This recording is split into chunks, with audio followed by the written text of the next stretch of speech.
Holy crap. People persist in doubting the evidence. Don't run and hide. Don't be afraid. Don't turn away any longer. The truth will set you free. If the game is rigged, change the game. You're listening to Jimmy Church, Fade to Black. Game changer. Game changer. Game changer. Game changer. The Game Changer Radio Network.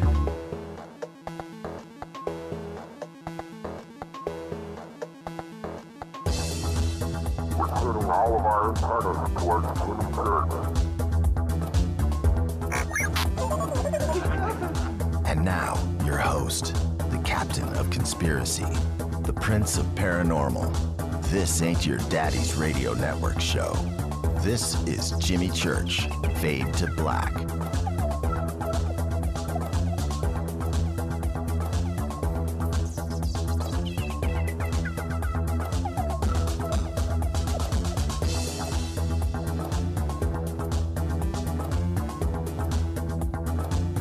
All right, here we go.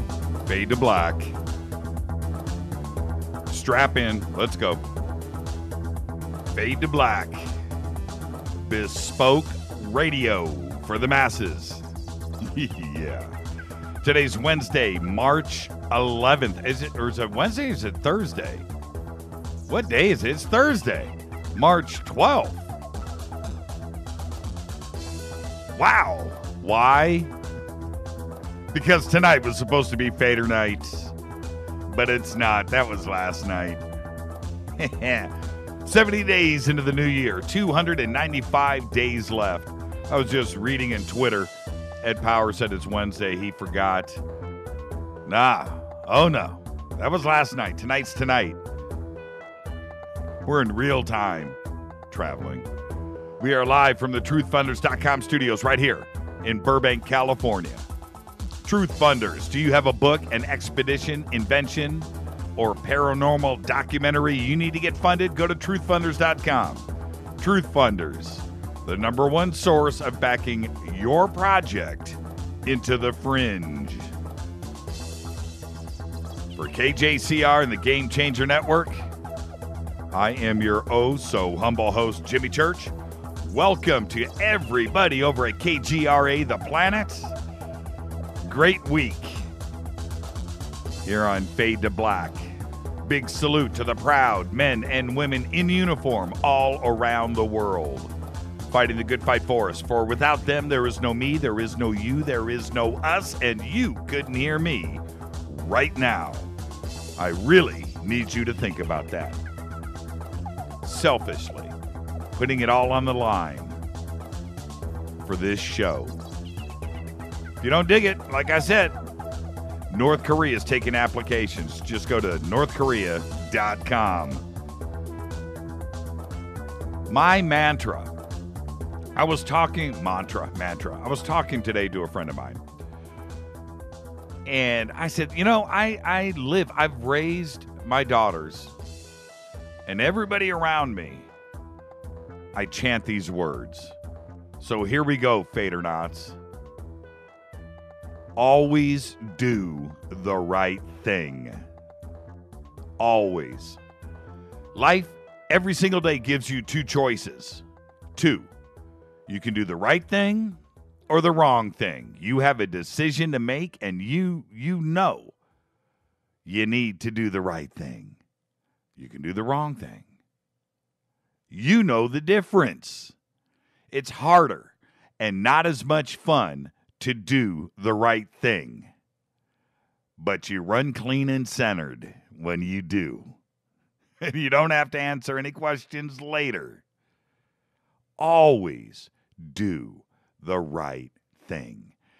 If you do the right thing, you haven't made a mistake. Always think about that. Now, why, Jimmy? Why now?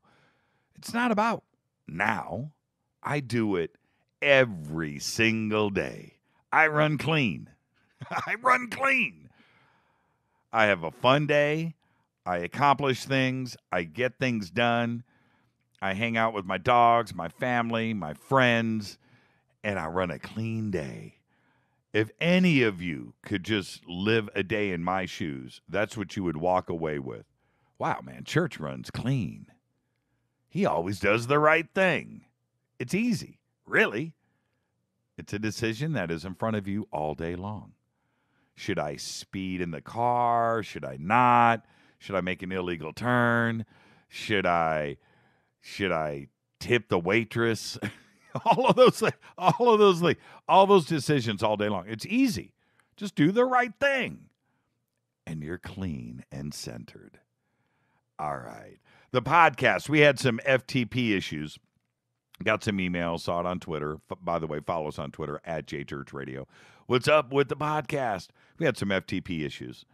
And, these are large files and so forth. And the FTP site that we use was barking.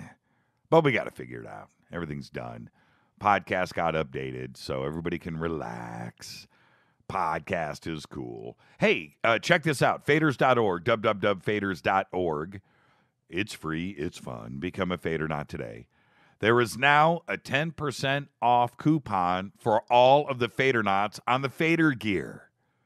Now, this doesn't make sense to me, but the code that you use when you order your Fader gear for the 10% off is not 15, N-A-U-T, 15, the number 15, not 15. And I saw it. I was like, shouldn't it be not 10? I don't know. It's not 15. But that gets you 10% off all of your Fader Not gear. All of it. Man, the official 2014 and 2015 Fade to Black t-shirts, those are real cool. Go check those out. Just go to faders.org, www.faders, faders.org, and become a Fader Not. And becoming a Fader Not simple. You just got to go, check it out, figure out what you have to do, come back, follow us on Twitter at JChurchRadio, hang out, wave your arms, yell a little bit. Somebody's going to come and find you and help you on your journey. All right, Contact in the Desert. Yeah, we got 5 new winners today. I'm going to make that announcement in a second. Next week will be, I think it's going to be our last round of winners. Will be next Thursday. So you have to enter the contest now. Just go to jimmychurchradio.com, click on the Contact in the Desert contest banner. It's right there. It'll take you over to the Jimmy Church landing page. Go and enter the contest. Contact in the Desert is this May 29th through the 31st in Joshua Tree, California.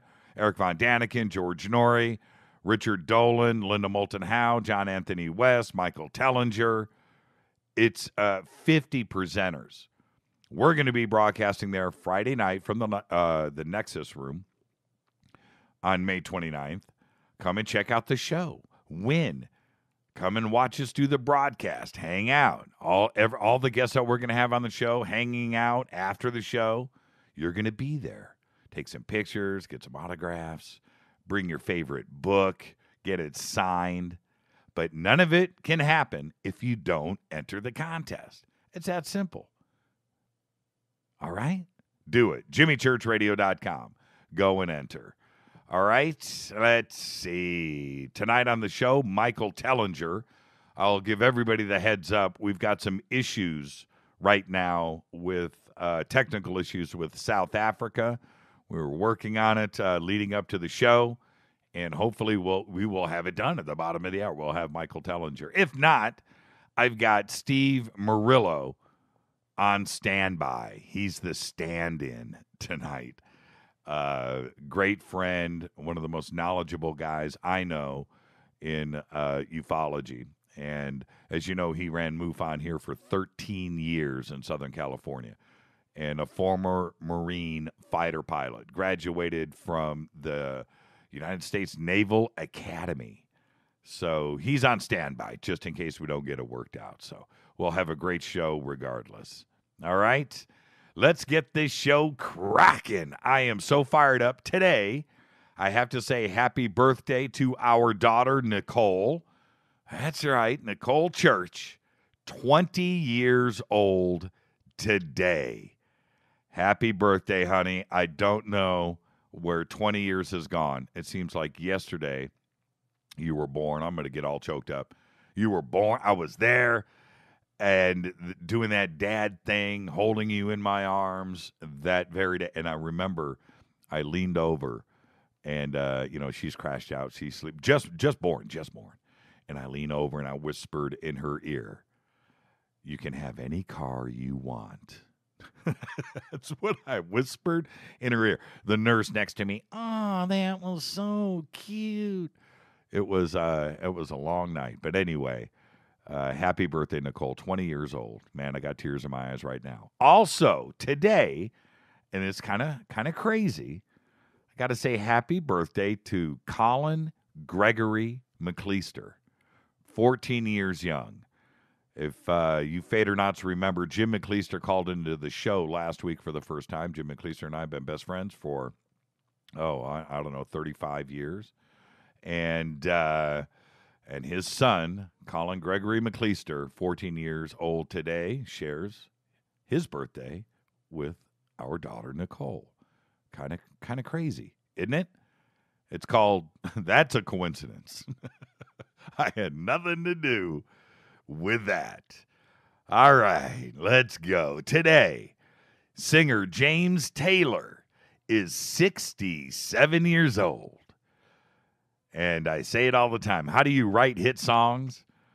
How do you write hit songs like You've Got a Friend, Fire and Rain, Handyman, Shower the People, How Sweet It Is, Mockingbird, hit after hit after hit. How do you write those hit songs? You get your heart broken by Carly Simon. That's what you do.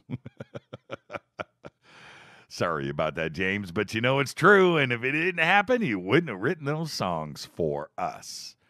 Thank you for the broken heart, and thank you for all the hits. James Taylor, 67 years old. Our dead guy's birthday today, author Jack Kerouac. Wow. Moment of silence. 1922 to 1969, died at the age of 47. Of course, he wrote seminal books like On the Road, Big Sur, The Dharma Bums.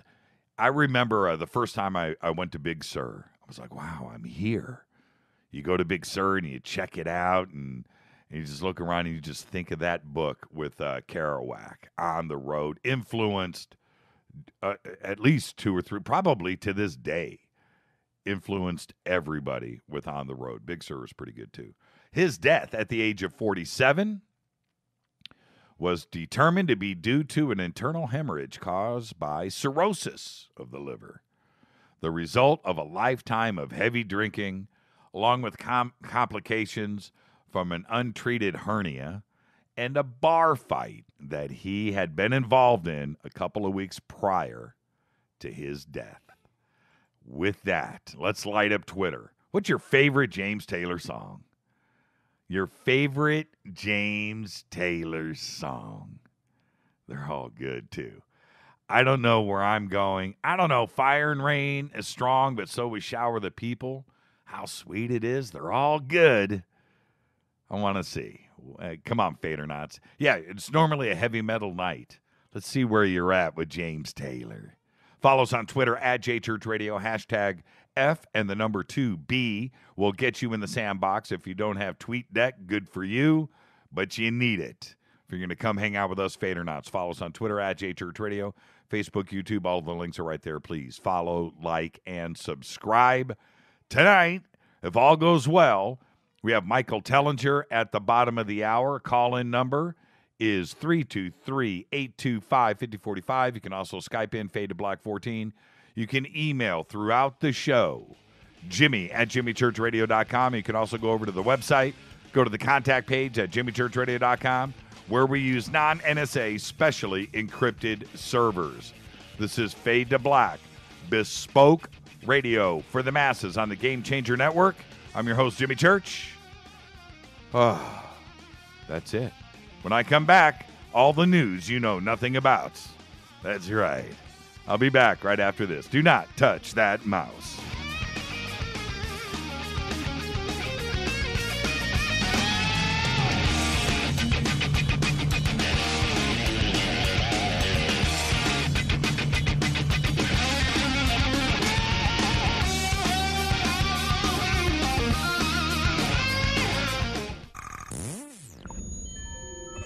You're listening to Jimmy Church, Fade to Black. Fade to Black will now pause for alien identification. The station that talks the net. KGRA Radio. What's up, revolutionaries? It's me, Jimmy Church. Do you have an IRS or state tax issue? Well, I did, and I called national tax experts. My problems were fixed, done, fini, and man, I gotta tell you, it was a relief. National tax experts are a recognized tax office that services clients in all 50 states. Doesn't matter where you live. Give them a call. I'm telling you, they take the time to understand each and every client's individual financial status as well as their financial goals. And that's exactly what you need, my brother, when you're taking on the evil three-letter. So, seriously, give them a call today at 1-877-909-5444. Again, 1-877-909-5444. Or go check out their website, www.nattaxexperts.com. That's NATTAXEXPERTS.com. Tell them Jimmy sent you. This is KJCR at JimmyChurchRadio.com.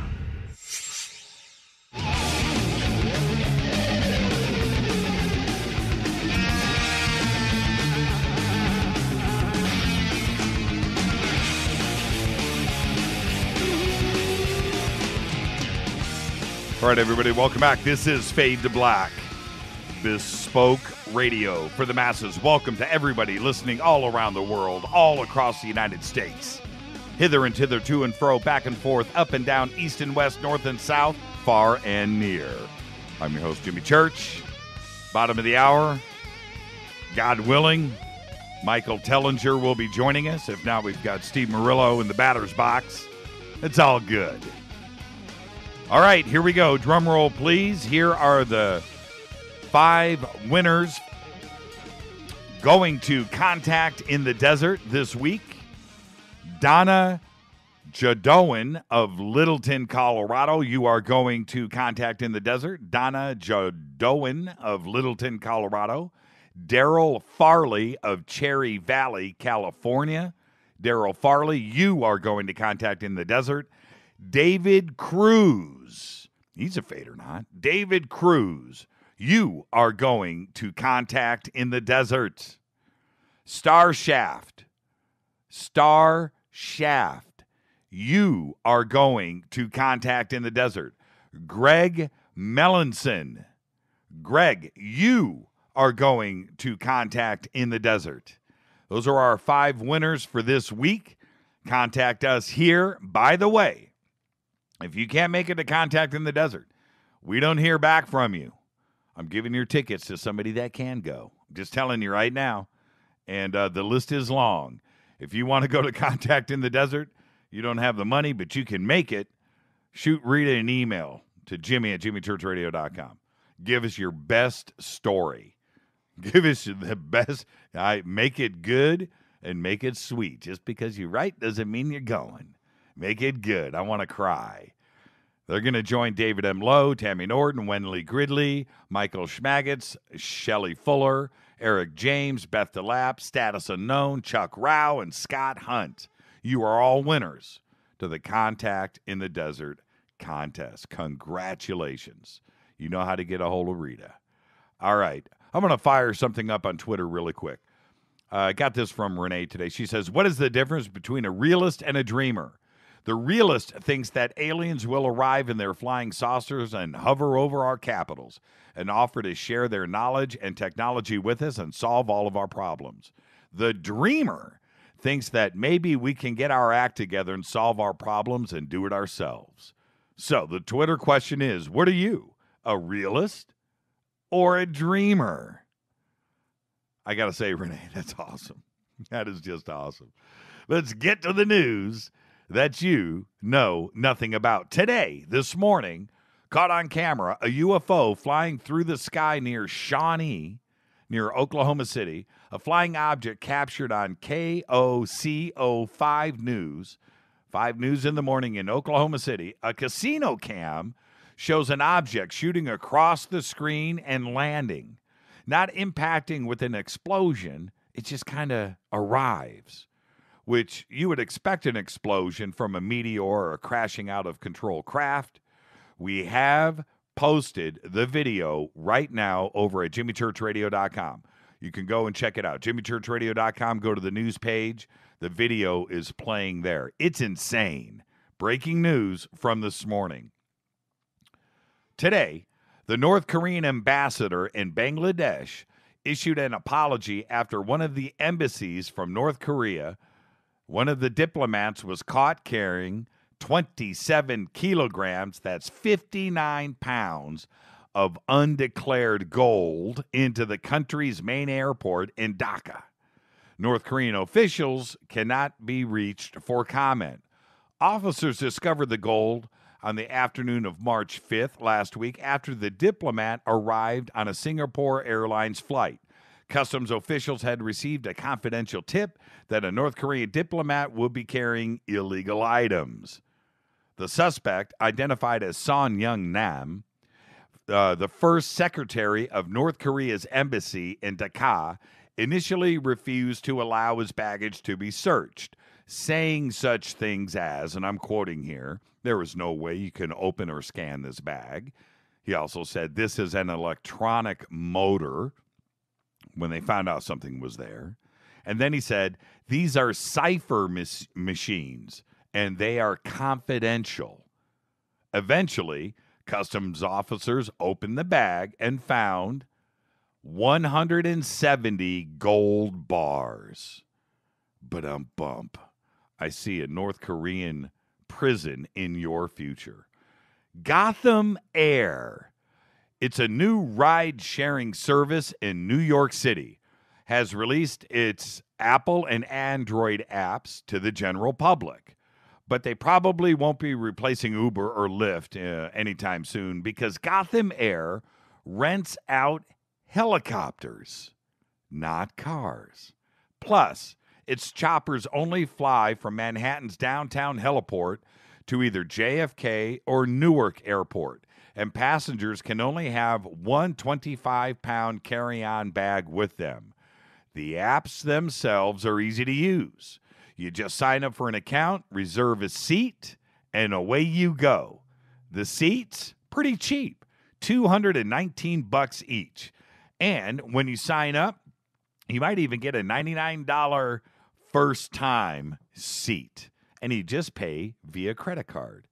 Yeah, that's the amount per seat. And the helicopter will only take off if a flight gets 4 reservations out of 6. $219 from JFK to downtown Manhattan in a helicopter? I'll do that anytime. That is cheap. That is cool. Gotham Air. The Cassini mission that has investigated Saturn since 2004 has revealed much about the giant planet and its many moons. Perhaps most tantalizing is the discovery that the moon Enceladus is the source of strong geysers ejecting plumes of water and ice. But a new study of Cassini data published in Nature says now that these plumes are laced with grains of sand. This indicates that hydrothermal activity may be at work in Enceladus, subsurface ocean, and propels this tiny moon into the extremely exclusive club of locations that could harbor life. After getting authorization from the Federal Aviation Administration, Michigan State Police now are the first law enforcement agency in the United States that can use drones everywhere. Officers can now deploy surveillance drones to assist with operations at the scene of major accidents and other crimes. The state police earned the approval February 25th after FAA officials visited Michigan earlier that month to review the program and its safety procedures. The FAA's approval in Michigan reflects the growing role aerial drone units are playing in police work. Before Monday's approval, individual state police departments across the country needed to apply for a certificate of authorization from the FAA, which often comes with stringent guidelines about how, when, where, and for what purpose police drones can be flown. Even if a department's program is approved, it only pertains to a department's jurisdiction. But the Michigan State Police, however, can use their drone anywhere in the state. In 2013, the state police purchased a $158,000 Ariane Sky Ranger that is fitted with high-definition infrared cameras and can stay in the sky for about an hour on a single charge. Big Brother 1984 is here. The first monster solar flare of the year exploded from the sun today, causing disruption to radio communications here on Earth for a time. It packed the energy of millions of hydrogen bombs exploding at the same time. That kind of energy release is typical of solar flares in general, but this one was an X-class flare, the most powerful category. Solar flares occur when the pent-up magnetic energy in the sun's atmosphere is suddenly and rapidly released, spewing out radiation across almost the entire electromagnetic spectrum. Along with the spray of particles, the radiation travels at the speed of light. So, if a flare is powerful enough and the sun is facing Earth, it can reach us in just 8 minutes. And when it does, it interrupts our radio programs. Sit down and listen. Kaspersky malware probers have now uncovered a new operating system-like platform that was developed and used by the National Security Agency and its Equation spying arsenal. The Equation drug or Equester platform is used to deploy 160 modules to target computers that can cipher data and spy on victims. It's important to note that Equation drug is not a Trojan, but a full espionage platform, which includes framework for conducting cyber espionage activities by deploying specific modules on machines of selected victims. Our other threat actors known to use such sophisticated platforms include Region and Epic Turla. The architecture is a framework that resembles a mini operating system with kernel mode and user mode components. Check this out. Here's a list. This is what it does. Are you ready? These are detected tools included in the code. Network traffic interception, reverse DNS resolution, computer management, start-stop processes, loading of drivers, managing of files, system information gathering, OS version detection, computer name detection, user name detection, location detection, keyboard layout detection, time zone detection, the process list, browsing of network resources, WMI information, collection of cached passwords, enumeration processes, monitoring live user activity inside of web browsers, low-level NTFS file system access, monitoring removable storage drives, USB drives, passive network backdoor, HDD and SSD firmware manipulation, key logging, browser history, and all cache passwords that are used in auto form fill data collection. That, my friends, is scary. And with that, looks like we got Michael Tellinger standing by. Let's take a break. I will be back right after this short break. This is Fade to Black on the Game Changer Network, KGRA, The Planet. I'm your host, Jimmy Church. This is Fade to Black, bespoke radio for the masses.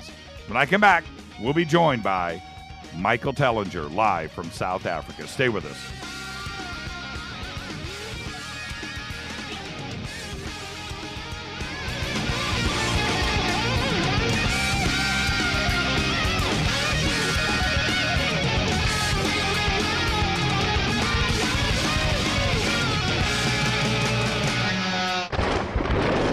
This is Fade to Black with Jimmy Church on the Game Changer Radio Network and KGRA, the Global Radio Alliance.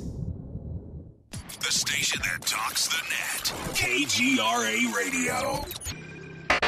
Imagine no longer being tied down to your computer, but having the freedom to take live talk radio with you anywhere you go. TalkStream Live introduces our first ever iPhone application. The talk shows you follow now follow you, and your iPhone is now the fastest and easiest way to stay connected to the best talk radio on the internet. Let TalkStream Live transform the way you listen to radio. Listen to live talk shows 24 hours a day, 7 days a week. Mobile talk radio from TalkStream Live. Now available in the iTunes App Store. This is Toby Kebbell. You're listening to JimmyChurchRadio.com. Don't hurt me, Jimmy. I'm only little. Hey, I'm Adrian Grenier. And this is Ari Gold. We're the Honey Brothers. Yes.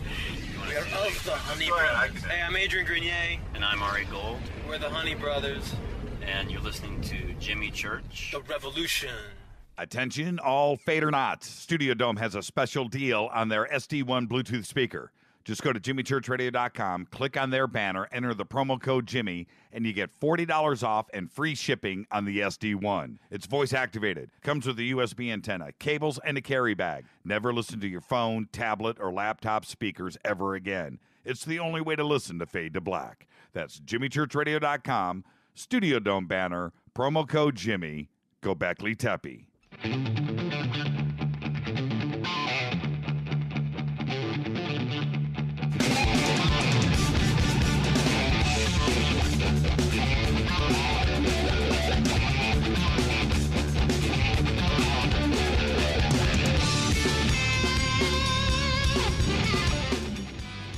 Welcome back, Fade to Black, bespoke radio for the masses. I am your host, Jimmy Church.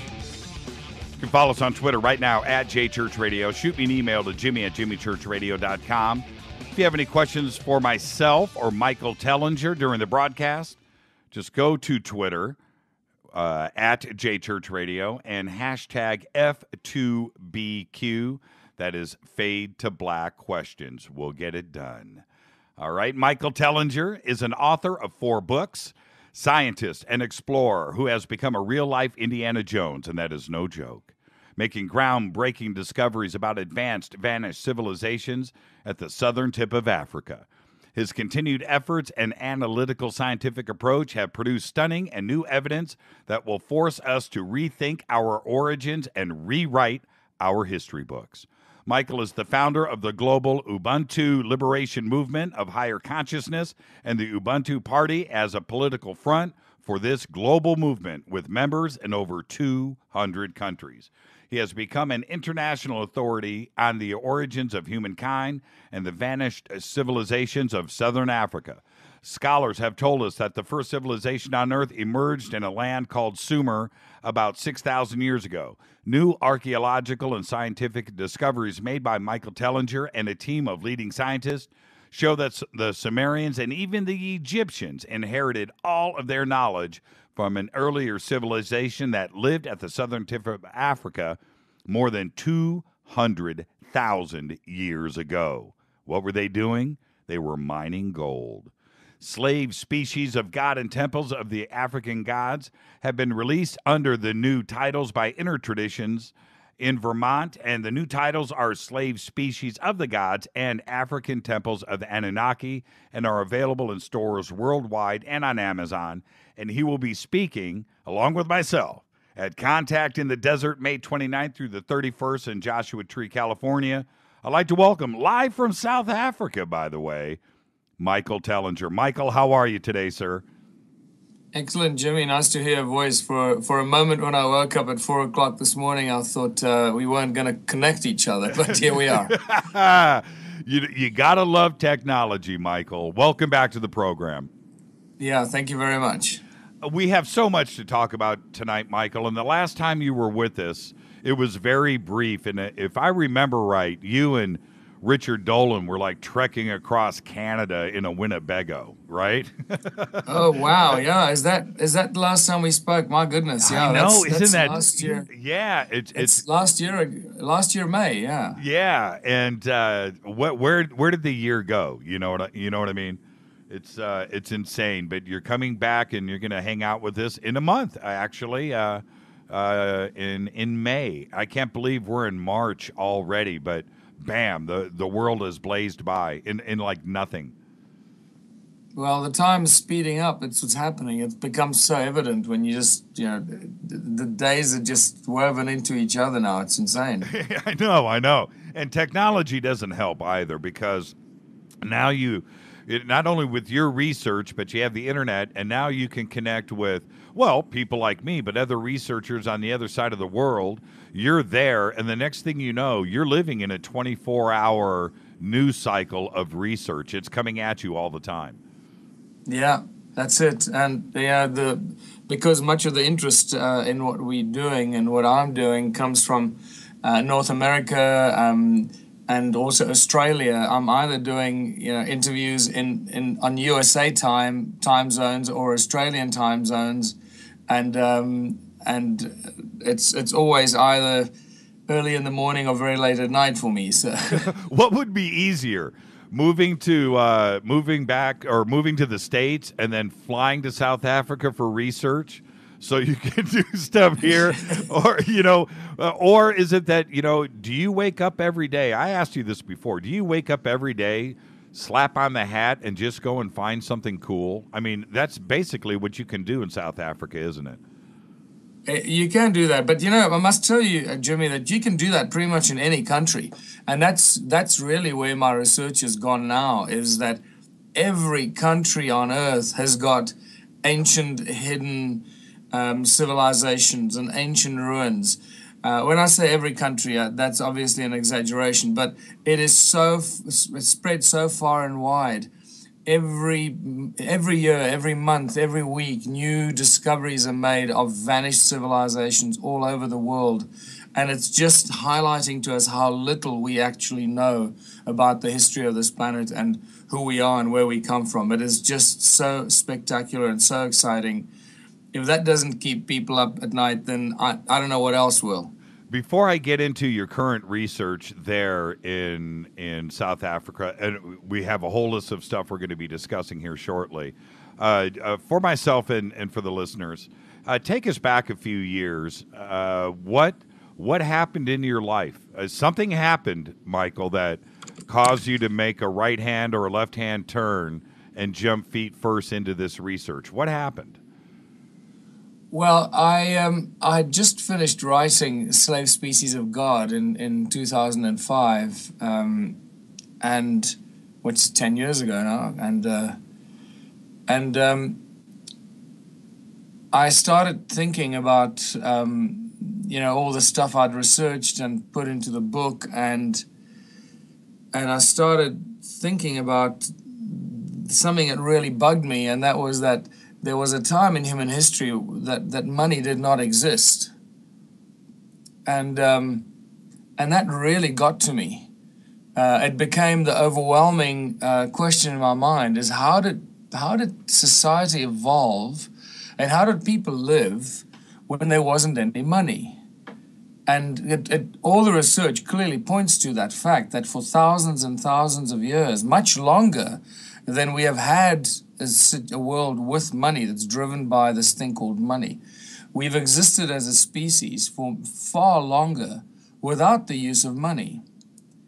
And then suddenly money made its appearance and consumed and destroyed pretty much everything we know about our humanness and our human nature.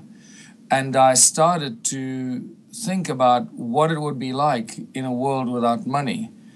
And it became a journey, the most exciting journey of discovery, other than finding ancient civilizations and stone ruins and advanced technology, which then continued. But the obsession to figure out how we could survive without money became probably the most exciting journey, which has now led to the UBUNTU movement and the UBUNTU party and very rapid expansion in the consciousness of this movement and the number of people that are joining us on a daily basis.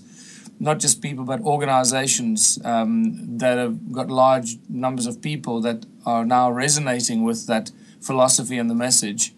But that became like a quiet evolution in my mind, if you can put it like that.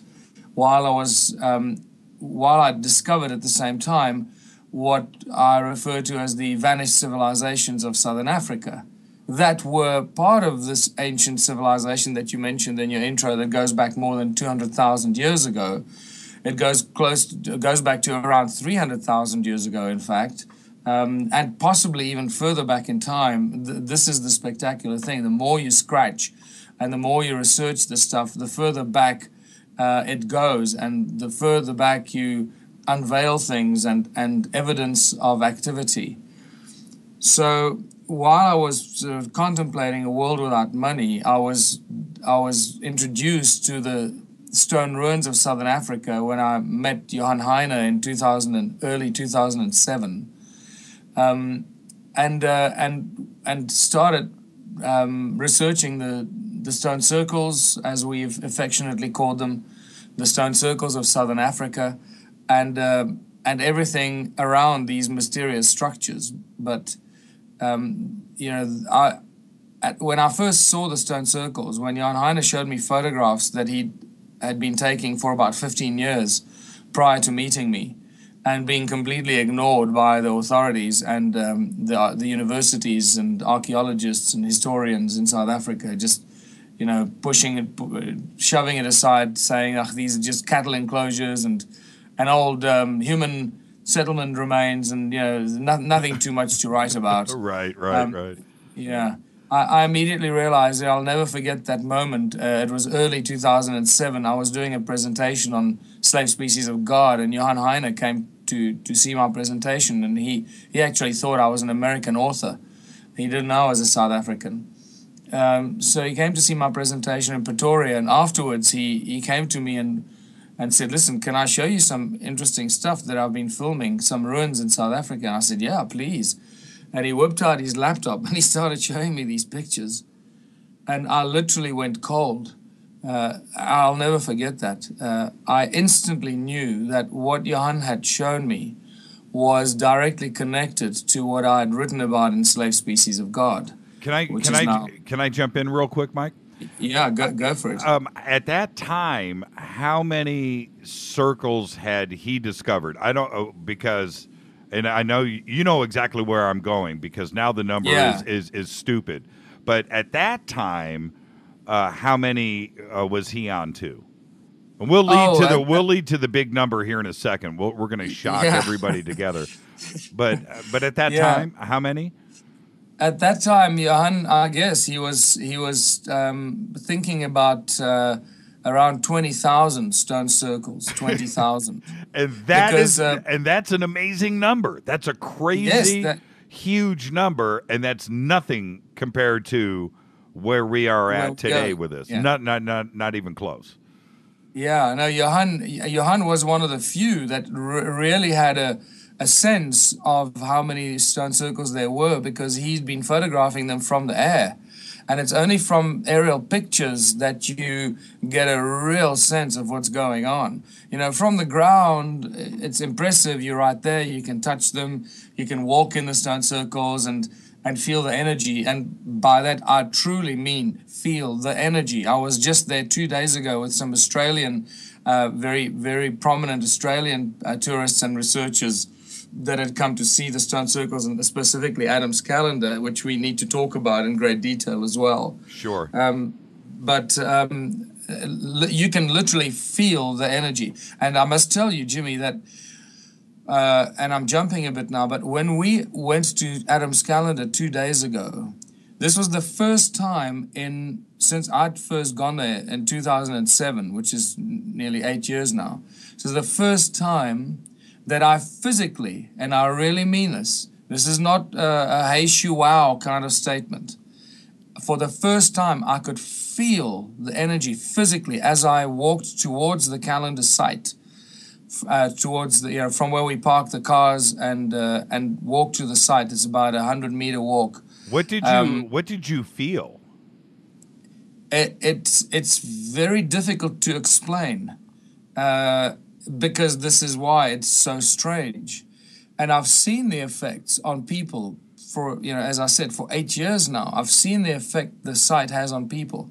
And in the beginning, I didn't understand it. I didn't know why people were reacting so strangely. I thought maybe it was an emotional effect, but once you start learning and understanding how everything is connected through resonance and how everything affects everything else, and you start understanding the deeper exposés of the laws of nature, the way that we understand it in this reality, in this density, on this planet, how it all works and fits together and connects to the greater scheme of things outside of our planet and solar system and galaxy. And this is all connected. The reason I'm saying this, if people are listening to this and thinking this guy's rambling on, about disconnected stuff, you are completely wrong. Everything is connected. It's only when you start realizing and understanding that connectedness that you start to understand the effect that these stone circles and specifically Adam's calendar has on you. And 7 or 8 years ago, I was still relatively new to this field of information, and so I didn't really give it much thought. I witnessed the effect it had on people, the stone circles and Adam's calendar. I witnessed it. I saw people's physical and emotional reactions, and I was, intrigued by it, but I couldn't understand. I couldn't explain it. Now it's a lot easier to understand and fascinating to explain, because it connects us to the frontier of knowledge, the frontier of science, where we really are knocking on the door of breaking down the boundaries that have been put in our way, the boundaries of knowledge and science. We're breaking those down and looking into multidimensional physics and really trying to wrap our heads around that as best as we can with the level of thinking and the level of anatomy and brains that we've been given to work with, which is not always easy. No, it's not. It's not. What was happening to everybody around you? Were they emotionally uplifted? Did you guys start reading each other's minds? What was going on? And when you say you could see it, was it smiling, or was it depression, or what kind of emotional effects was happening? It's actually all of the above. Wow. And it's all of the above. And I realize now, as I said 2 days ago, because I was there with a very prominent Australian psychic, somebody that is probably one of the most famous psychics, I won't mention any names, in Australia. And this lady has, thousands of people visit her every year, and she's just spectacular in some of the revelations that she shared with me. And the fascinating thing is that when we met in Australia last year, it was complete accident. It was like we were guided towards each other without ever having met or heard about each other. I ended up at her house looking at a display of more than 20 crystal skulls. She'd never heard of me, but she had heard of Adam's calendar. And in the process of talking, she told me that they're going to visit South Africa this year, and they're going to visit some ancient sites. And I mentioned to her, well, then you should come and see, the stone circles and Adam's calendar. And she said, yes, we're going specifically to see Adam's calendar. And I said, well, I'm the Adam's calendar guy. And she goes, wow, I didn't know, And anyway, so this is the lady and her partner that I took out.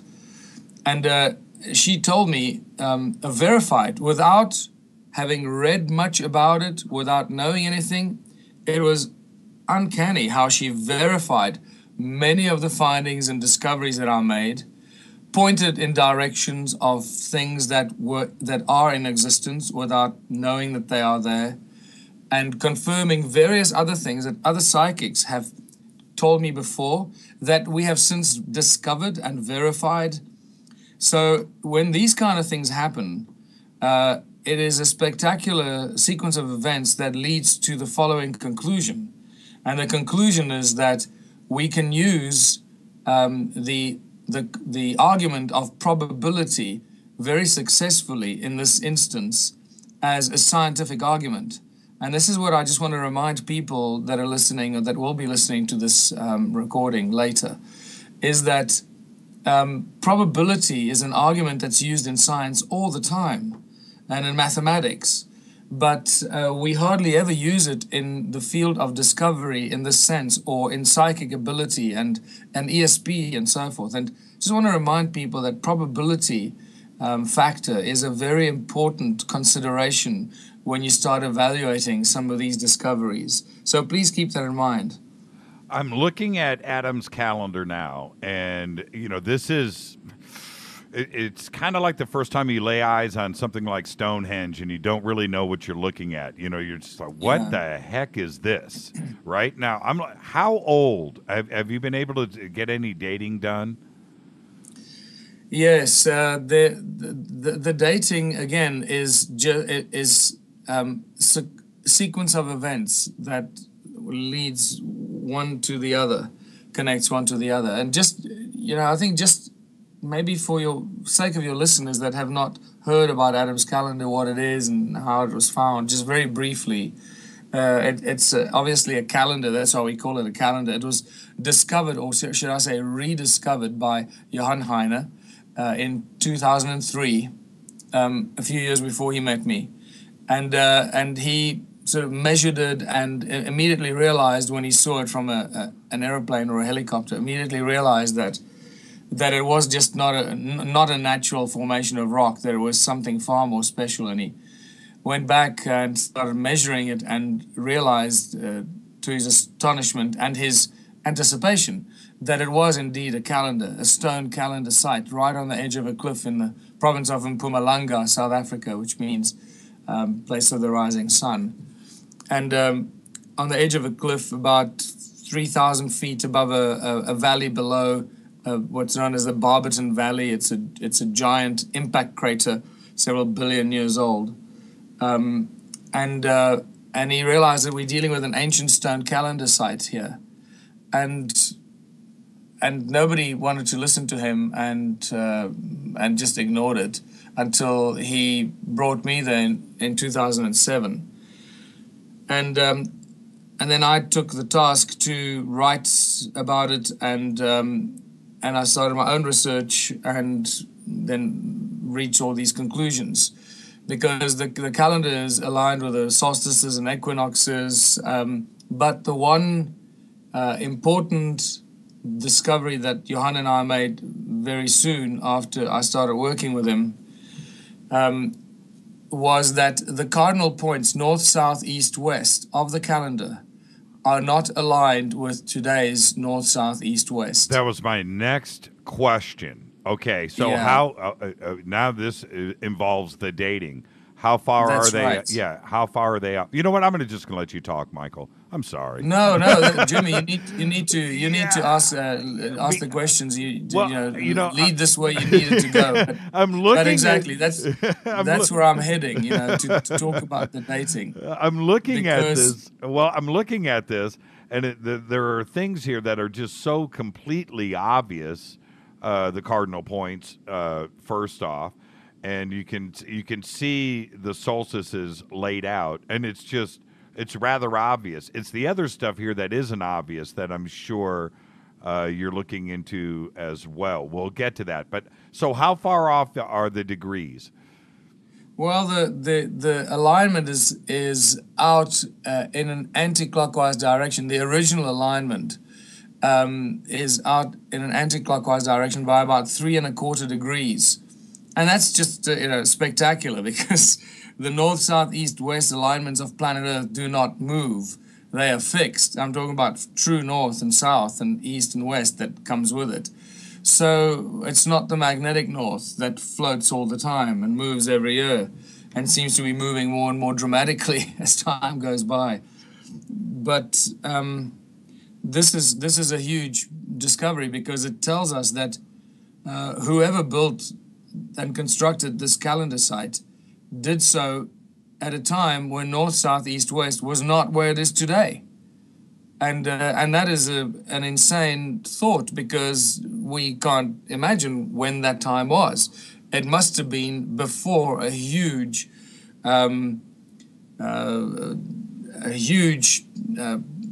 shake-up of the Earth happened and shifted the true north-south line, and the North Pole and South Pole, the true north. has moved from where it used to be. Now, in our minds, we can't imagine that kind of calamity. But it's interesting, there was at the Bosnian conference, the Bosnian Pyramid Conference last year in September, I met with Paul Laviolette, who you may have interviewed in the past, as one of the world's leading astrophysicists, and has written several books about quantum kinetics and so forth. And Paul has done tremendous research into ancient upheavals on this planet, and he suggested to me in Bosnia that there was an event around 40,000 years ago that could have been so powerful enough to have shifted the North and South Pole. And he's got some really advanced scientific evidence for that kind of event. Okay, let's stop right there, Michael. Let's take a quick break. Go get another cup of coffee. We'll be back in about 3 short minutes. 40,000 years, huh, Michael? We'll be talking about that when we come back. This is Fade to Black. I'm your host, Jimmy Church. We're talking with Michael Tellinger, live from South Africa. We'll be back right after this. Stay with us.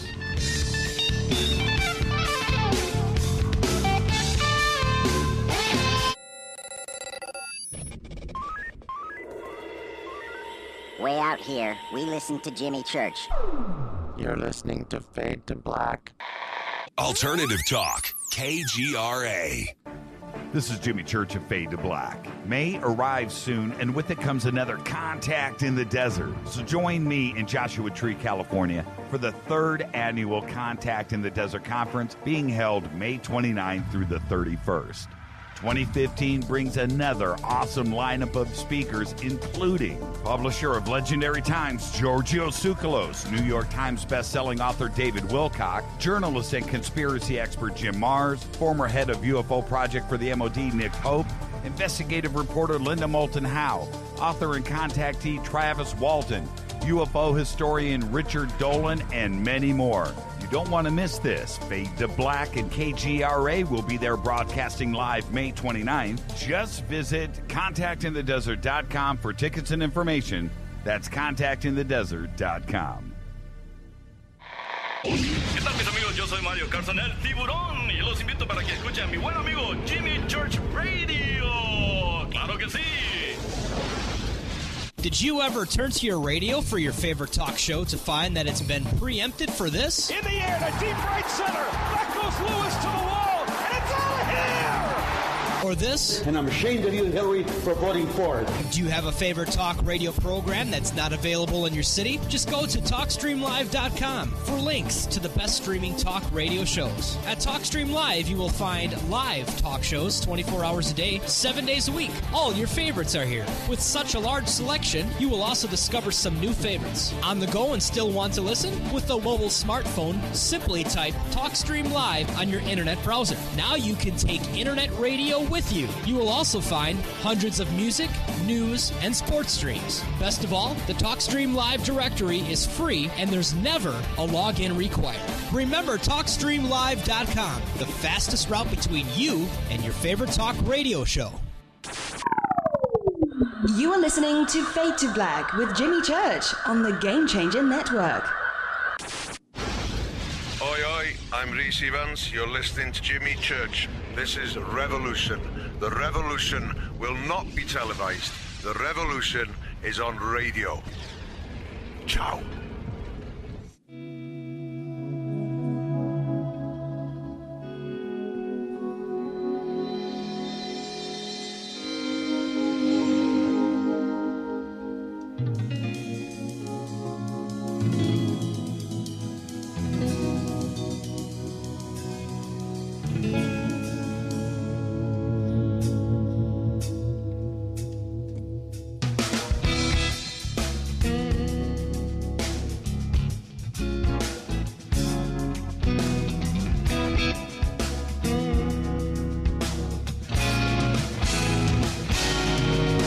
All right, everybody, welcome back. Fade to Black, bespoke radio for the masses. I am your host, Jimmy Church, on the Game Changer Network and KGRA The Planet. We are talking with Michael Tellinger. He's live with us, joining us from South Africa. Michael, picking up where we left off, have you done any, I'm going to get to this 40,000 year number because that's amazing, and I had the feeling that's where you were going to go. Have you been able to do any carbon dating at the site? Well, not really, Jimmy. It's carbon dating. You need carbon material that something that's got living tissue in it that can be dated. Right. Rock, you can't really carbon date rock. Although I've had various scientists email me and offering me to do research of all kinds, very advanced dating techniques. And it's just been really difficult for me to even engage them because I'm sort of working alone with very little funding, and so we're just hobbling along, and even to engage people that offer their services is difficult because it takes a lot of time and effort to go around and do these things. So we sort of moving along at a snail's pace, but still the dating technique has been a very interesting journey because I've been using everything and anything that crosses my path and that we stumble upon that you can argue from a scientific perspective, and we keep pushing the date back. You know, when I was first introduced to it, and Johan and I started looking at it, and then Johan went sort of carried on with his own work, and I carried on researching the stone circles and the calendar on my own. I started finding things that were just mind-blowing and realizations that we're dealing with something that is much, much older than we could have ever imagined. What are the tools and artifacts? Yeah, tools and artifacts, for example, that have been made by hand or by somebody at some stage that are made from a specific rock and should look a specific way based on the kind of rock that it is, but it doesn't because it's covered by the substance called patina that grows on the rock. And the patina grows very, very slowly, incredibly slowly. So, you know, when whoever made these tools and artifacts, they would have been black and shiny from that specific rock, and we still have some examples of black and shiny rocks that have been used until recent times by more recent civilizations to show what this kind of artifact would look like if it was, you know, still used today. But some of these artifacts have not been used for so long that the patina has regrown on these tools and artifacts, and it's several millimeters thick.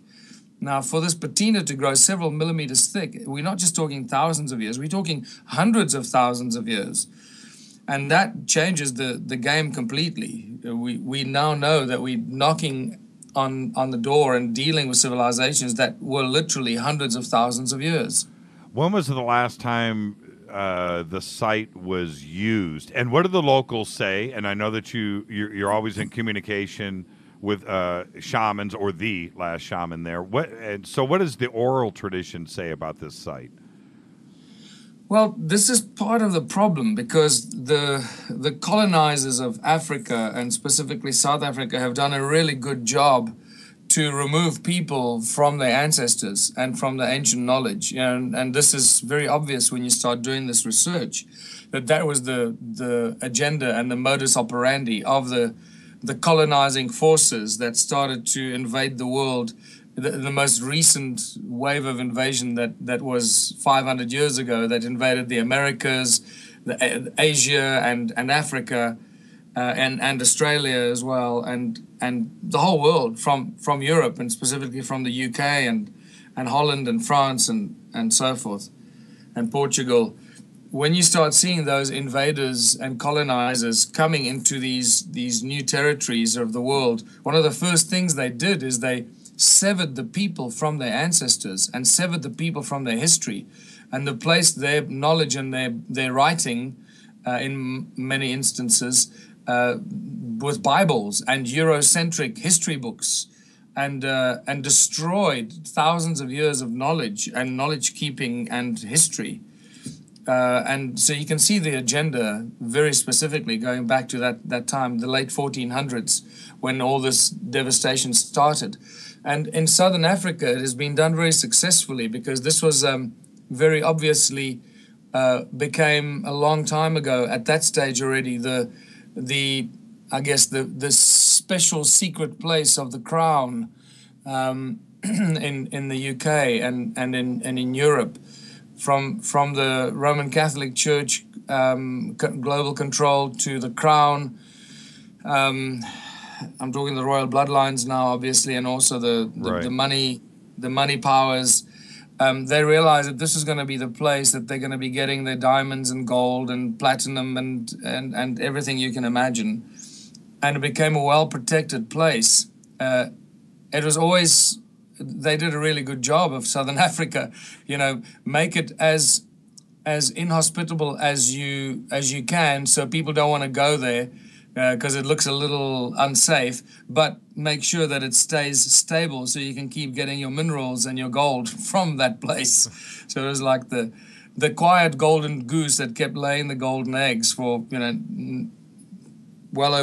well over 200 years and going back to 500 years ago. Sure, diamonds and gold will pollute morale too. but yeah. Your morals go out the window when that comes into play. I'm going to ask you something crazy really quick. I don't want to get off the subject line too much, but as I'm looking at Adam's calendar here, I'm looking at it west facing east, right? And I'm looking at the three monolithic rocks that are at the edge of the cliff. All I can see here, and this is me, I just want to know what you think. I see the three pyramids in Giza, and I see an alignment similar to Orion. Is there something going on there, or what? Because they're even facing the same north to south alignment. Is that what's going on there, or am I just crazy? No, that's exactly what's going on there, and you picked it up. Adam's calendar has got a very distinct Horus, one of the monolithic stones that's fallen over, and it's lying right on the edge of the cliff from the picture that you're looking at, most likely. That's in two of my books, Adam's Calendar and Temples of the African Gods, which is now called African Temples of the Anunnaki. It was republished by Bear & Co. Inner Traditions. And there's that's one of the early discoveries I made was the Horus stone right on the edge of the cliff. It's the eastern marker that marks the rise of the sun. Right. And the Horus was always associated with the sunrise in Egypt. And so you start seeing the same connections as you find at the opposite end of Africa, right at the northern tip of Africa. Here you got right in the southern tip of Africa, in line with the great pyramids of Giza. And another major African ancient site, which lies in between, just north of us here, and that's the ruins of Great Zimbabwe, which is directly connected to Adam's calendar and directly connected to the large number. And we haven't gone to the number of stone circles yet. We've got off that subject. Yeah, I know. That's the beauty of doing this show and having you on. I'm glad you remembered. Let's back up so we can finish that thought, and we're going to get right back to Adam's calendar. The stone circle research that you have done, when I looked at one of your maps of the stone circles and the current amount that was there, and I saw the number, I'm going to let you say it, I about fell out of my chair. I could not believe it. What's your current number of stone circle discoveries? Well, I had exactly the same reaction when I started doing the counting, Jimmy. I virtually I got out of my chair. I started walking around the room, scratching my head, thinking to myself, no one's going to believe me. This is insane. It's like people are going to call me crazy. I've got to find some sort of scientific evidence for it. I've got to be able to back this up, because no one's going to believe me. No. Go ahead, throw it out. What's the number? So what I did, I started looking at aerial photographs, and I literally counted the number of I did this as scientifically as I could. I counted the number of stone circles per square 1 hectare. So it's 100 by 100 meters. So it's 10,000 square meters. And then I looked at how many are there per 100 square meters, and how many stone circles are there per a larger area. And I got an average between the different areas. And then I looked where I could find the clusters of these stone circles together.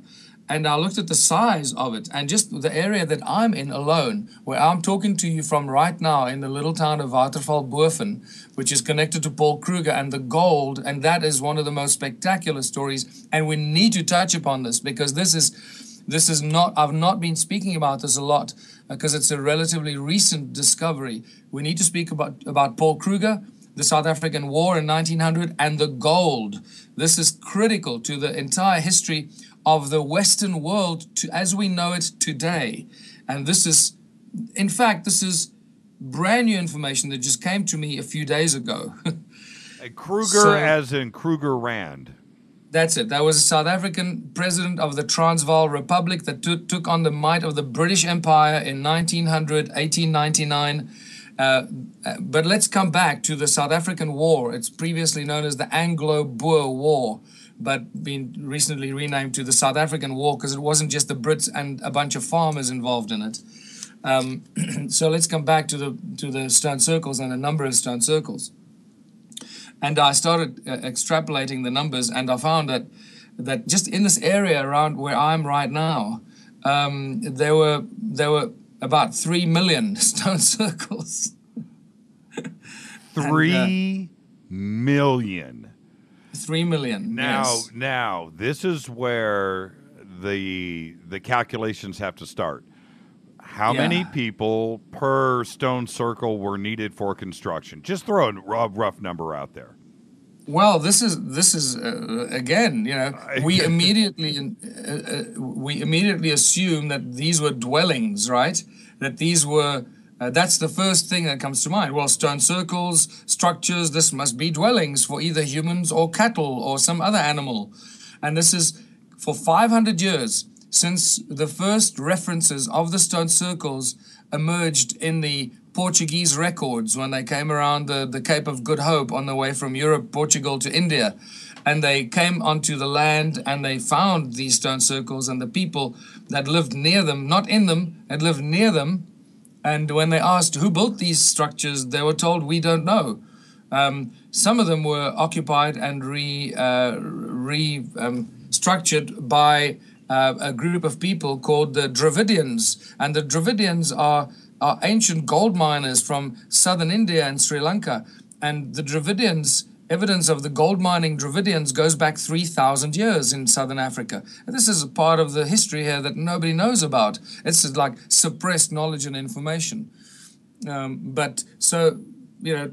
assume that these were dwellings. And I also made that wrong assumptions when I first started researching the stone circles, that these are dwellings and therefore they must have been built by people who want to live in them. So, even when I thought there were 100,000 stone circles, and if each stone circle was, had 10 people living in them, in it, or constructed by, I don't know, a large number of people, because to build one of these stone circles, as you correctly pointed out, takes a long time. It takes a lot of people to do it. And it'll take probably a few years for a number of people to build one stone circle. They're made of small stones. You can carry them, but they're still heavy. And some of them are really large and intricate too, as well. Yeah, that would have taken more people. We're talking about it as a civilization of more than 1 million people that must have lived here at some stage. Now, that is not what you'll find in the history books either, because our history books keep telling us, and these are all Eurocentric. Remember, these are the history books that were put in the hands of the people, of the African people, when the Europeans arrived here 500 years ago. And then this is where you start seeing the degradation and the assault on the ancient knowledge keepers and the African shaman that have held onto this knowledge. So for thousands and thousands of years of what really happened in Southern Africa, what was the real ancient history here. But when the shaman talk to you, or any Western kind of thinking person that's indoctrinated with Western thinking and Western history, you'll listen to these African shaman and you'll think, wow, these guys are talking absolute nonsense. This is not what I've been taught. I can't wrap my mind around it. And the first time that I had read that number and I was looking at the 3 million stone circle number, I immediately jumped on Google Earth and went and started poking around. And everywhere I looked, it seemed I could find one. And that's mind blowing. And I don't, a lot like, and I hate to do this, but just a lot like Göbekli Tepe and the discovery of that, what's going on in South Africa is not only just as important, but it's just as shattering to Orthodox archaeology, and it's not getting recognized. Well, it is getting recognized slowly by the right kind of people like you and other alternative media journalists and events like Contact in the Desert. And let's remind people that Contact in the Desert is happening at 29 Palms, Southern California, at the end of May. And if you haven't been to Contact in the Desert before, I highly recommend you get online and get a ticket, because it is a spectacular event. This is going to be my 3rd year in a row there. For some reason, they like me, so they keep inviting me back. So I'm very honored. Let me say this. When you spoke there last year, you and I, for some reason, kept walking by each other and not connecting up. It was a strange chain of events that you and I kept missing each other. But when you spoke, I went in, and that place, I don't know how many it holds in the big hall there, but I'm going to guess and say 750, 800 people. And it was packed, standing room only, all the way to the back door, and you could hear a pin drop. You know, you had what would you guess? Would you say you had 1,000 people packed in that room with no air conditioning? I don't know, Jimmy, but I know that I don't know if it was my first or my second presentation there, because I normally do three or four presentations on the weekend, which includes some workshops. And this year I'll be doing a workshop on Ubuntu and contributionism, because that's really the thing that people are really interested in. Right. We need to talk about that more. But the second, I think it was the second presentation I did last year, a car crashed into one of the main electrical poles next to the road and took out the entire electricity supply to the event, if you remember. Oh, I do.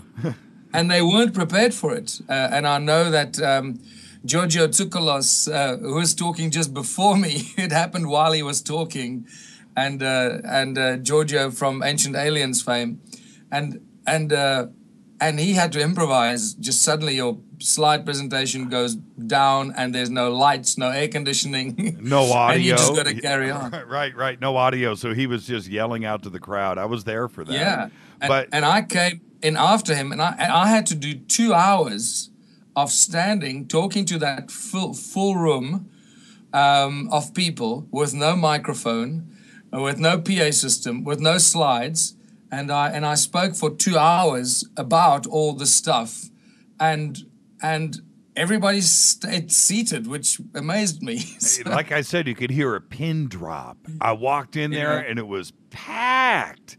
And I stood there. I stuck it out and listened to your entire presentation. It was amazing. Anyway, Contact in the Desert, for those that haven't been there, you need to go, because it is an amazing event. I talk about it every night on the show. I'm so fired up and excited about it. And this year it's in May, so it's going to be 5 or 10 degrees cooler. So there you go. And I couldn't believe your presentation last time. It was amazing to see that many people just focused in on you. So let's finish the number of stone circles, because we haven't even, I mentioned that just in the area that I'm in, when you do the numbers, if you say, I think I worked out that there were 3.26 stone circles per hectare per 10,000 square meters. And then I extrapolated it to the area that I know from Google Earth, as you've mentioned, that you can clearly see that this is one sort of cluster of these stone circles, which goes about 60 miles in all directions from me. And I did that extrapolation. I went, oh my goodness, we're dealing with 3.5 million stone circles just in this cluster. But there are several clusters like this scattered throughout southern Africa. And that's when I reached the conclusion that there are at least 10 million of these stone circles scattered throughout southern Africa, probably more, because many of them would have been covered by soil and erosion, and what I refer to as the Great Flood catastrophe that probably was one of the events that destroyed this ancient civilization and covered everything in water and sand. And if people think I'm crazy, no, I'm not, because we have evidence of this. We have sand on tops of mountains, sea sand. And just 1 year ago, I picked up my very first sea shell in a stone circle on top of the mountain. So we now have evidence ourselves that I found that there must have been ocean here at some stage, and in recent times, not ancient times. That goes back I reckon, between 12 and 15,000 years ago, whenever this so-called Great Flood happened.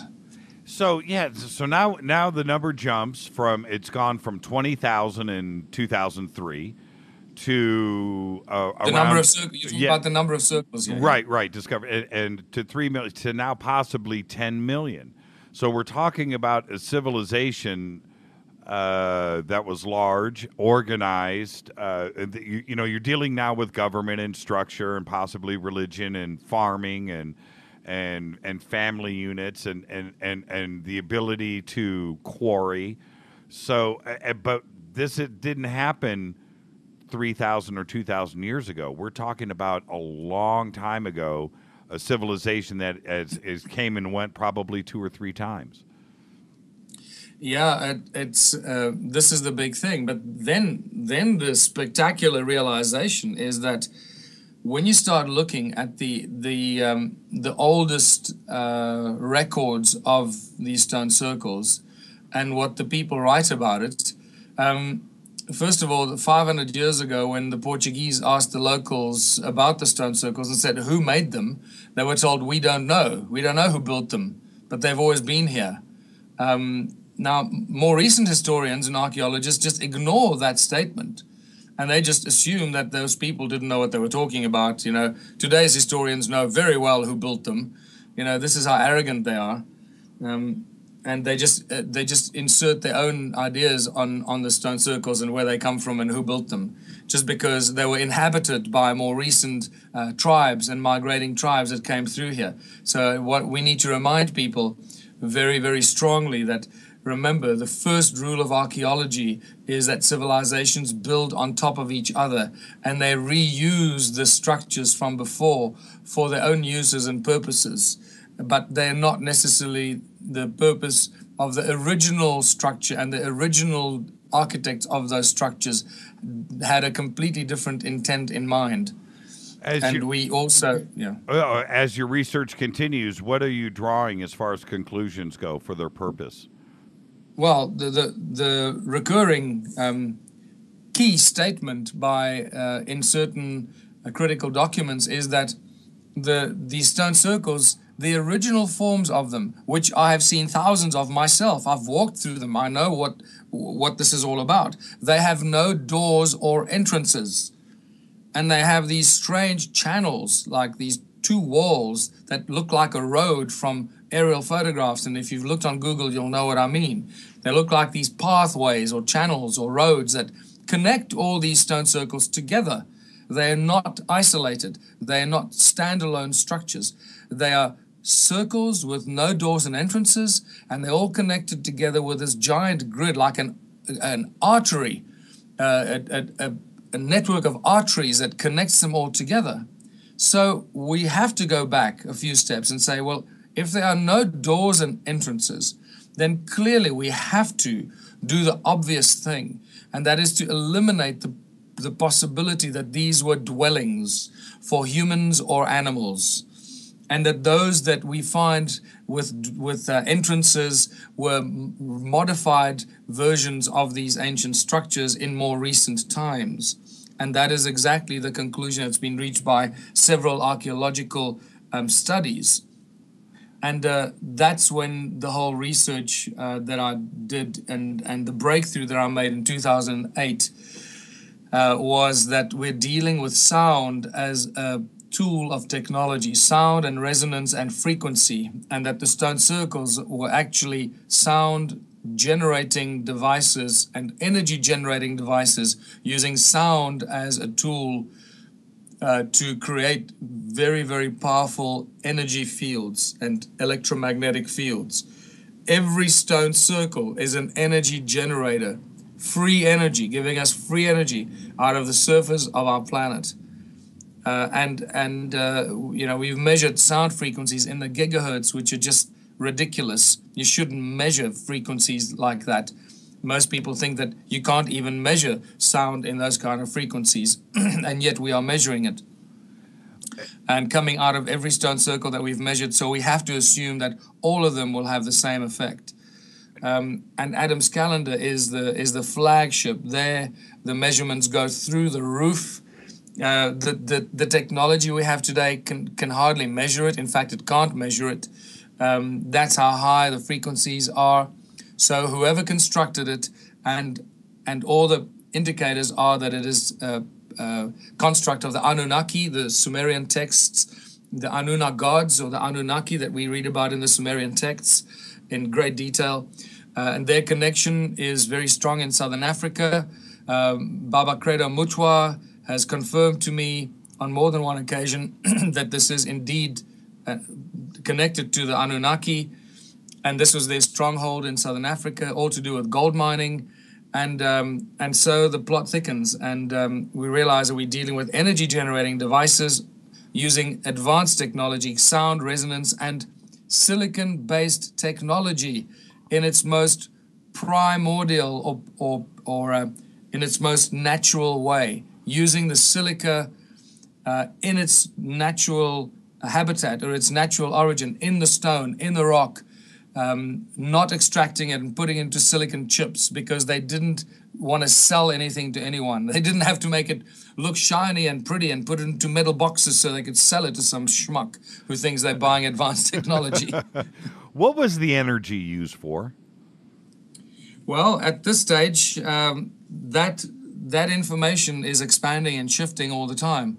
It's at first I thought it was used for gold mining only, and then very rapidly I realized that it was used for a lot of things, possibly teleportation, possibly transmutation, possibly getting the gold off this planet, possibly terraforming, possibly generating an atmosphere, all kinds of things. It is just spectacular, because there are different kinds of stone circles. You know, once you start analyzing the type of stone circles, you realize that it's not just stone circles, that just like organs, they're like organs in your body. Different organs perform a different function. And this is what I've started realizing lately, is that different clusters of stone circles were performing different functions. And this is just getting more and more exciting. Could and the arteries, because I've looked at all of your work with this. When you see one connected to the other, and it's obvious once you help guide somebody and what to look for, because it's not just a pen holding sheep. You get that out of your mind and you start to look and you see the connections. How many?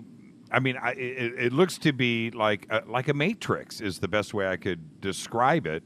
Amplifying the next stone circle, amplifying, and that is the reason why they are connected. Am I making sense in that kind of description? Yeah, well, if every stone circle is an energy generating device, and some of them are very powerful devices because they are constructed in the shape of magnetrons, and people that understand a bit of electrical engineering will know that magnetrons are very, very powerful energy generating devices, and they use sound and frequency and resonance to create energy. So here we got giant magnetrons made out of rock, out of silica, pure, very, very powerful energy forms, and or energy substances, or energetic conduits, or whatever the right word is.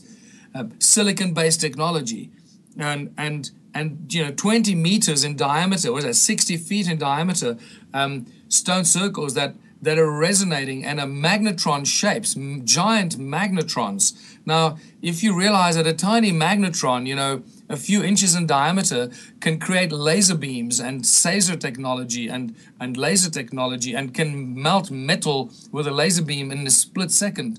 And that's a tiny little magnetron. You can imagine how much energy a giant magnetron, 60 feet in diameter, will create. And so we're dealing with extreme generation of energy that we can't even wrap our heads around today, because we don't really understand what energy is. We're stuck in, you know, with electricity as the form of energy has been shoved down our throats. And we know who did that, right? Just more than 100 years ago. Right. So all those people that are still enslaving us today with the supply of their centralized electricity, the grid, the matrix. This is really a great example of the matrix that has been, you know, shoved down upon humanity. So these free electricity devices are still active today, and if we can figure out how to tap into these energies and these turn circles, we can power up the whole planet. We don't need the control systems and the slavery systems that keep humanity enslaved. And this is really where my work and my research has led to, into this new utopian world where we go to with this knowledge and information from the ancient times, and what we learned from these ancient civilizations, what they did. And your question was, what they did with it was probably a lot of these things: mining gold, terraforming, creating an atmosphere for a planet that was maybe not as habitable as it is today, or possibly trying to make it less habitable to enslave a certain species, or all of the above, you know. Are there concentrations of stone circles around known gold deposits? Oh, absolutely. There's gold everywhere. At Adam's Calendar, for example, I mean, that's sitting right on top of an ancient gold mine, literally on top. There are ancient gold mining tunnels underneath it. And you know, there was the gold rush in South Africa started in the in the 1860s, and just like it did in California and in Australia. And it's interesting that the modern gold rush started at the same time, virtually within a year or two of each other in America, in South Africa, and in Australia. And you got to ask yourself, wow, is that a coincidence, or was that orchestrated? I want to get back to Adam's Calendar. When I was asking you about the oral traditions and the last time that it was used, when you looked into it, was there any information in the oral traditions, or did they not know anything about Adam's Calendar? There's a lot of information in oral tradition. A lot of it comes from Credo Mutwa, and he was initiated there in 1937 as a young shaman, so it's well known as an ancient site by the African shaman and African knowledge keepers. It is also recognized by the Sangomas, or the medicine men and women. We did a major ceremony there last year by an African woman, Sangoma. And I mean, you could physically see her body shake when she was doing the ceremony. I haven't even put the video onto YouTube. I completely forgot about it. It was so overpowering. And so it's a well-known ancient site, and it's directly connected to the Anunnaki. The story from Sumeria and Sumer, it's connected to the southern tip of Africa, and the gold mining activity of these Anunnaki, or the Anunna gods, as they were referred to in the Sumerian texts. And one protagonist there by the name of Enki, often referred to as Enkai in African culture, who was the ancient king and the sky people, as the African tradition calls them, the sky people and the sky gods. Like in every ancient culture, every ancient civilization, let's remind everybody about this that's going to listen to this recording. All ancient cultures, virtually without exception, tell us that we come from the stars. And it is that knowledge and information that for the last 500 years has been beaten out of the native populations and the native people around the world because they needed to get that out of our psyche and out of the education, out of the textbooks and out of our history. They needed to separate us from the stars, separate us from our universal family, and so forth. And they've done a pretty good job. So the oral tradition does. Did they have a name for the site? That's the first question that I have, and about that. And were they able to say who actually built? Who was responsible for Adam's calendar? Yes, it's referred to as Inzalo Yelanga, or birthplace of the sun, where humanity was created by the gods, and where heaven mated with Mother Earth, where the gods created the new species called man or humanity, and they were created as a slave race to work in the gold mines and to perform all kinds of tasks. The DNA was very specifically manipulated and messed with so that it did not allow a species to access higher consciousness or awareness of itself and its connection to source and creation, and to be a good obedient slave to the creators and the masters. And the expression where heaven mated with Mother Earth was where the genetic material of the sky people or the gods was mixed and blended with some other creature that was already probably present on planet Earth, and that DNA combination was then turned into what we have become. But the one thing they did not do and could not do is prevent this new creature, or the Lulu Amelu, the primitive worker, as the Sumerian texts call it, the Lulu Amelu, prevent this creature from expanding its own consciousness. And there in itself is another fascinating twist, but I don't want to get too... I'm with you, though. Divulge into too many different areas, because this is why when I do two-day workshops on this, we sort of cover about 1% of all the stuff in 2 days. Yeah, it's just impossible. It's just what about evidence of things that you need to check off the list? And I don't like referring to Stonehenge, but we know so little about Stonehenge, and we're discovering now today more and more stuff. Just like Adam's calendar, there are certain things you need to scratch off the list. Any human bones, any remains, any evidence of anything but a calendar, such as sacrifices or any other ceremonies. Any evidence of that at the site?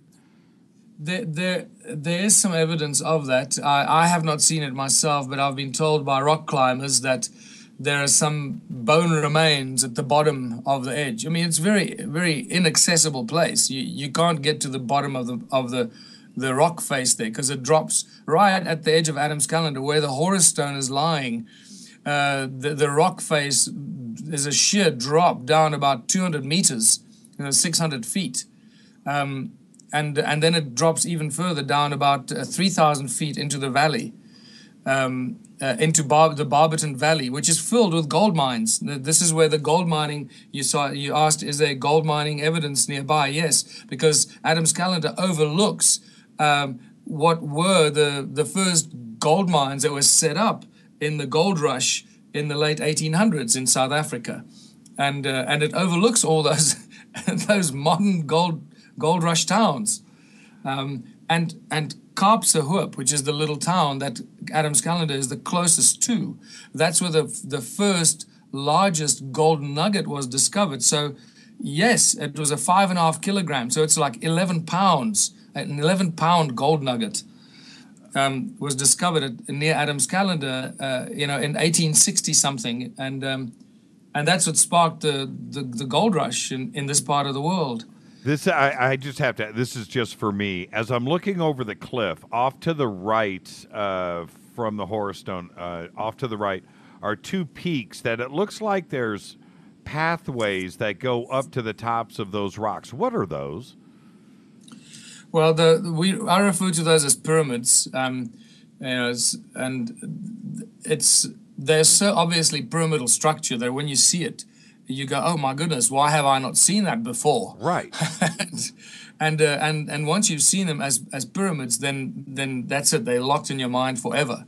On close inspection, and I went to inspect them on a few occasions. On about 3 occasions, because they're on private land, so you can't just waltz in there and start walking around.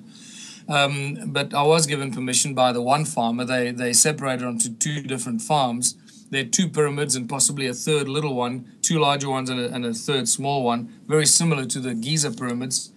However, having said that, there's overwhelming evidence that there used to be a 4th pyramid at Giza, but let's not talk about that. So well recorded by a French researcher in the 1700s, where he describes the 4 pyramids. You know, it's like, where did the other pyramid go? It just vanished into thin air. But let's come back. They used it to build a Starbucks in Cairo. Hey, Michael, who knows about how well traveled is this Adam's calendar? Is it undisturbed, or is the word getting out?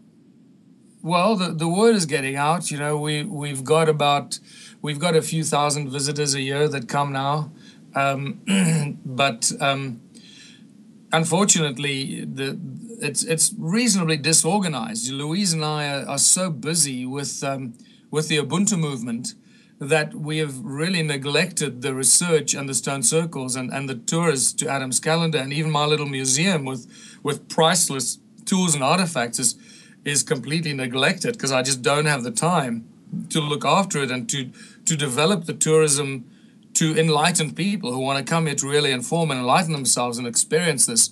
It's not ignorant tourism. We'd like people that are well informed to come and see it and experience it and take this information away with them so they can inform others. So we're completely understaffed, and I can't really afford to pay a museum curator and a tour operator and a tour guide. So that's actually one of those things that I've been thinking of putting out to our database to say I urgently need somebody to come, somebody who's not financially strapped, someone who's got the means to survive without working too hard, and who's interested in this, who can come and join me and take on the role of the museum curator and look after it and pamper it and look after the tours and tourism to the stone circles and Adam's calendar. And remember, you can't just take people to the stone circles. You need to clear them of trees and weeds and grass every so often. So it's a huge job. So just to take people on tours requires a big operation with funding, and I just don't have that. So why isn't the local the big university in South Africa, why haven't they taken this over and started to do some proper research at this site? You're in one of the richest countries in the world. You guys trip over diamonds when you walk down the street. Why is there? Why is this not? I would just think that they would beat a path to Adam's calendar and get it done. Well, you mentioned the key word there, richest countries in the world. Unfortunately, the wealth lies in the hands of a very few. And just like every other country, this country is controlled by our central bank, which is a private company, the South African Reserve Bank. And for some of your listeners would have seen my latest presentation on YouTube, where I read a long petition in front of the doors of the South African Reserve Bank in Cape Town, which is one of their big branches, where I handed a petition to the governor of the Reserve Bank and the Minister of Finance in South Africa, exposing and explaining to the people that the South African Reserve Bank is a private company that has imposed itself on the government and the people of South Africa, pretty much turning us into debt slaves for the head office in Basel, Switzerland, and the Bank for International Settlements. So this is all connected. Ancient civilizations, ancient stone ruins, advanced technology from ancient times is all connected to our plight, misery, and enslavement in our modern day today.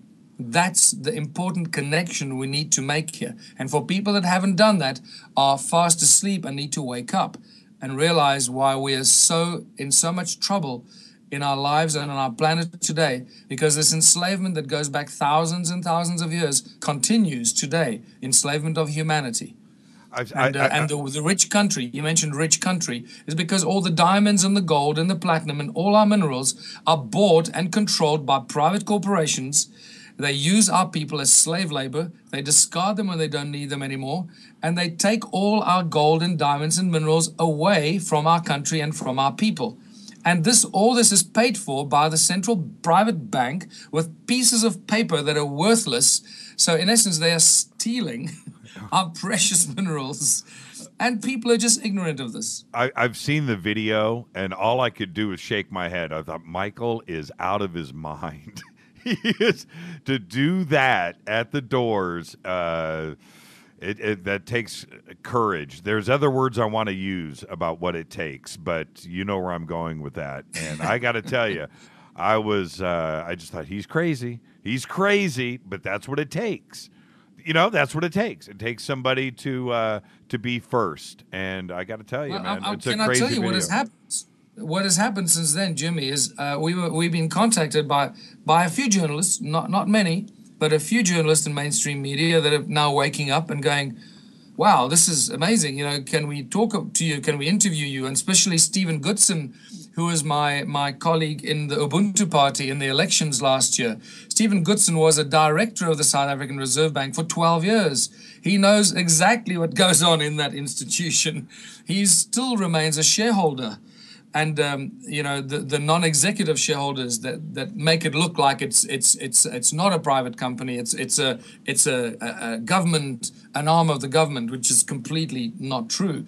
And Stephen has just released 2 books, and I really recommend your listeners go and read.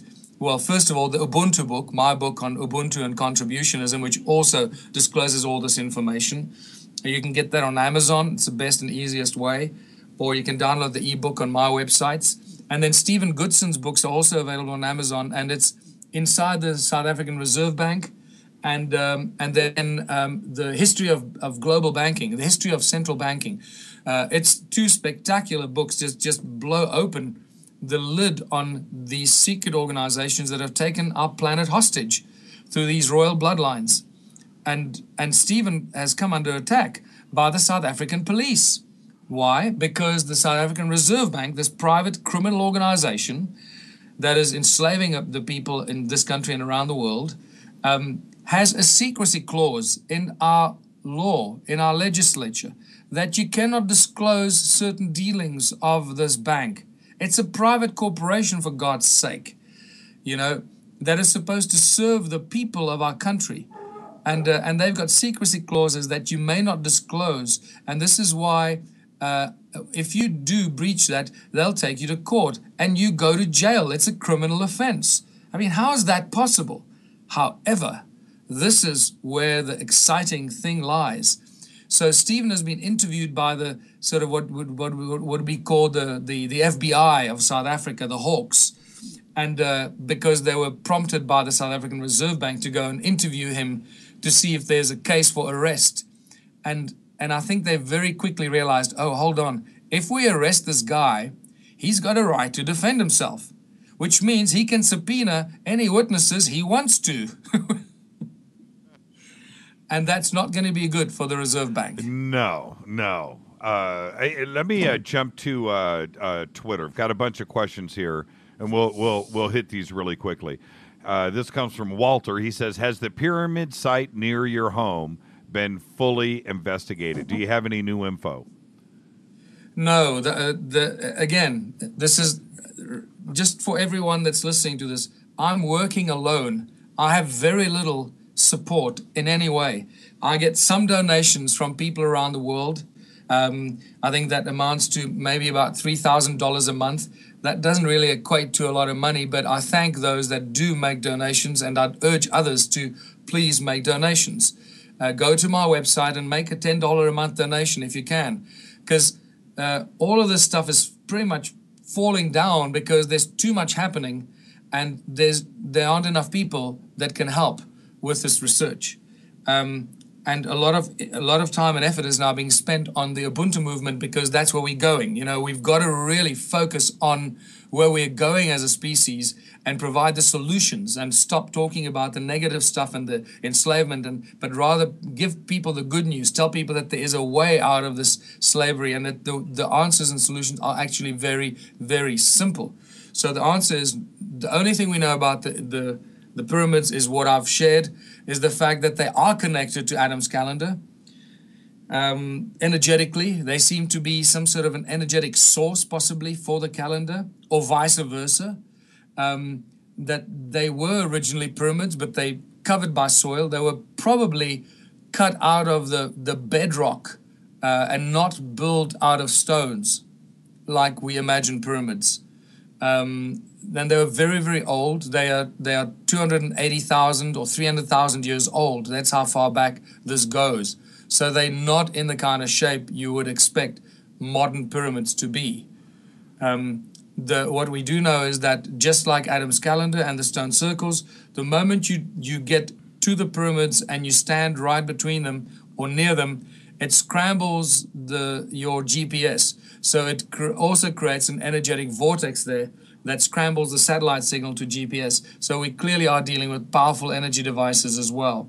And that's, which I didn't mention earlier, that's one of the key things at Adam's calendar. And it's very, very sensitive. It's literally a line. You step over a line, although there's no circle like the stone circles, at least you got walls. So you got a boundary that you cross. At Adam's calendar, there are no walls. And yet the energy measurements and the scrambling of your GPS is so fine and so finely triggered. You literally take a step forward and everything changes. You're inside, and then a step back and you're outside of that energy field. You couldn't Skype me from Adam's calendar, could you? I doubt it. I've never tried that, but I don't think so, because it totally scrambles your GPS, and it's an interesting thing to see for, guys that are quite arrogant and macho, and they come with their wives who are spiritual, and they come there to experience it, and these guys sort of hover on the edge. This is all a bunch of BS to them, they just the latest SUV 4x4s, and they don't buy into this. And when you ask them to bring their GPS, to say, this is a trick I used to do several years ago. Oh, that's funny. Is there a connection? Hey, is there a connection from with Adam's calendar to the Zimbabwe ruins? Oh yeah, well that's what I mentioned earlier. Adam's calendar, Great Zimbabwe ruins, and the pyramids of Giza are all connected along the 31 degrees east longitudinal line, or it's known in ancient times as the Nilotic meridian, along the river Nile. That's why the Nilotic meridian. And another interesting twist here is the river Nile, the longest river in the world, is the only river, or one of the very few rivers, if not the only river, that runs exactly north, due north. Very few rivers do that. I'm looking at this illustration of Orion's Belt today, and Orion's Belt at 160,000 BCE, and the alignment with Adam's calendar. Is this your illustration? That alignment of Orion's Belt aligning with Adam's calendar is not my illustration, and I've come under attack by several scholars that say, "Oh, look at Tellinger, he's full of it. This is a constellation from the northern hemisphere," and they're absolutely right. And again, because of lack of funds and lack of graphic design capacity, an illustrator from the northern hemisphere, when I made this discovery and I said, Orion's Belt lines up, the rise of Orion lines up with Adam's calendar, and I've studied it extensively, and you can see the three stars of Orion's Belt that are so well recognized by people. They sort of come up and down. If you look at yourself and you take your right hand, and then from your elbow you lift your hand up and then down, and this is how the line, those three stars lift. They lift up and then they come down flat again, and they lift up and they fall flat over long cycles. And this is what we found. But unfortunately, this illustrator offered to do this illustration for me, and he used the northern hemisphere viewpoint, and therefore it is upside down. And I just thought, well, it looks pretty.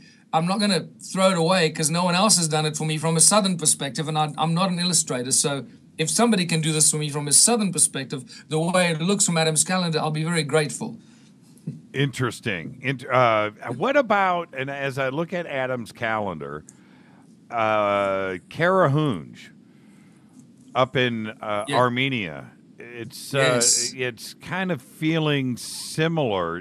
Have you done any comparisons there?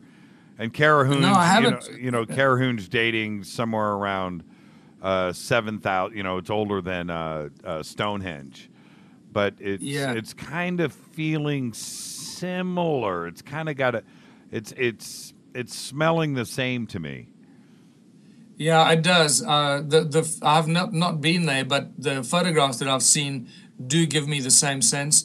And this is where you start seeing a very similar connection to these sites. And I would say it's probably a lot older than 6,000, 7,000 years, much older than that. And let's quickly talk about the age of Stonehenge. We've got to come back to this, if you remember, Jimmy.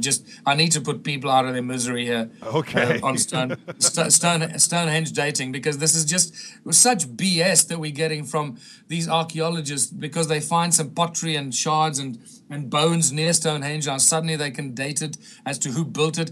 What drugs are these people taking? It's really, come on, wake up. It's like finding a Barbie doll at the Grand Central Station in New York and then saying, oh, well, this must be the Barbie doll factory. Right. It's like that kind of logic, So come on. Well, let's see. Let me look. You know what? We're up against a break. So let's take a quick break. We'll come back and let's talk about the dating of Stonehenge. This is Fade to Black. I'm clicking buttons here, Michael. Just stay with me. It's Fade to Black, bespoke radio for the masses. We're talking with Michael Tellinger live from South Africa. We'll be talking about, he wants to talk about the dating of Stonehenge. That's my favorite subject. So we'll do that when we come back. Stay with us on the Game Changer Network and KGRA.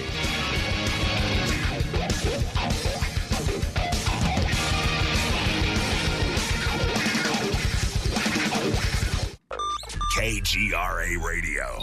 Intelligent talk. Are you a paranormal investigator, ghost hunter, or UFO skywatcher? If so, FNGinnovations.com has the product you definitely need in your investigations kit or go bag. Introducing the Morpholite Wide Beam Tactical Flashlights that put the light where you need it most. Traditional flashlights shine a focused round beam with limited line of sight in the dark. Morpholite Tactical Flashlights change all that, utilizing a revolutionary wide beam design to enable you to see safety hazards such as hanging wires and steel, pipes, and holes in the floor you just can't see with a focused round beam. In the field, where safety is paramount, a 180-degree beam increases orientation and peripheral vision in the dark. Morpholite flashlights are ideal for investigations in abandoned facilities such as houses and hospitals, factories, caves, and tunnels. Avoid those low-hanging tree branches that poke your eyes in the woods. Visit FNGinnovations.com to see a full line of tactical lights and accessories. That's FNGinnovations.com. Now you can find all your favorite talk radio shows live, all in one place at TalkStreamLive.com. Listen from anywhere, office, home, or in your car. Just go to TalkStreamLive.com and click on one of the many live talk show hosts you want to listen to. It's free and easy. No computer? Download the smartphone apps. Never miss your favorite talk show. Find them all at TalkStreamLive.com.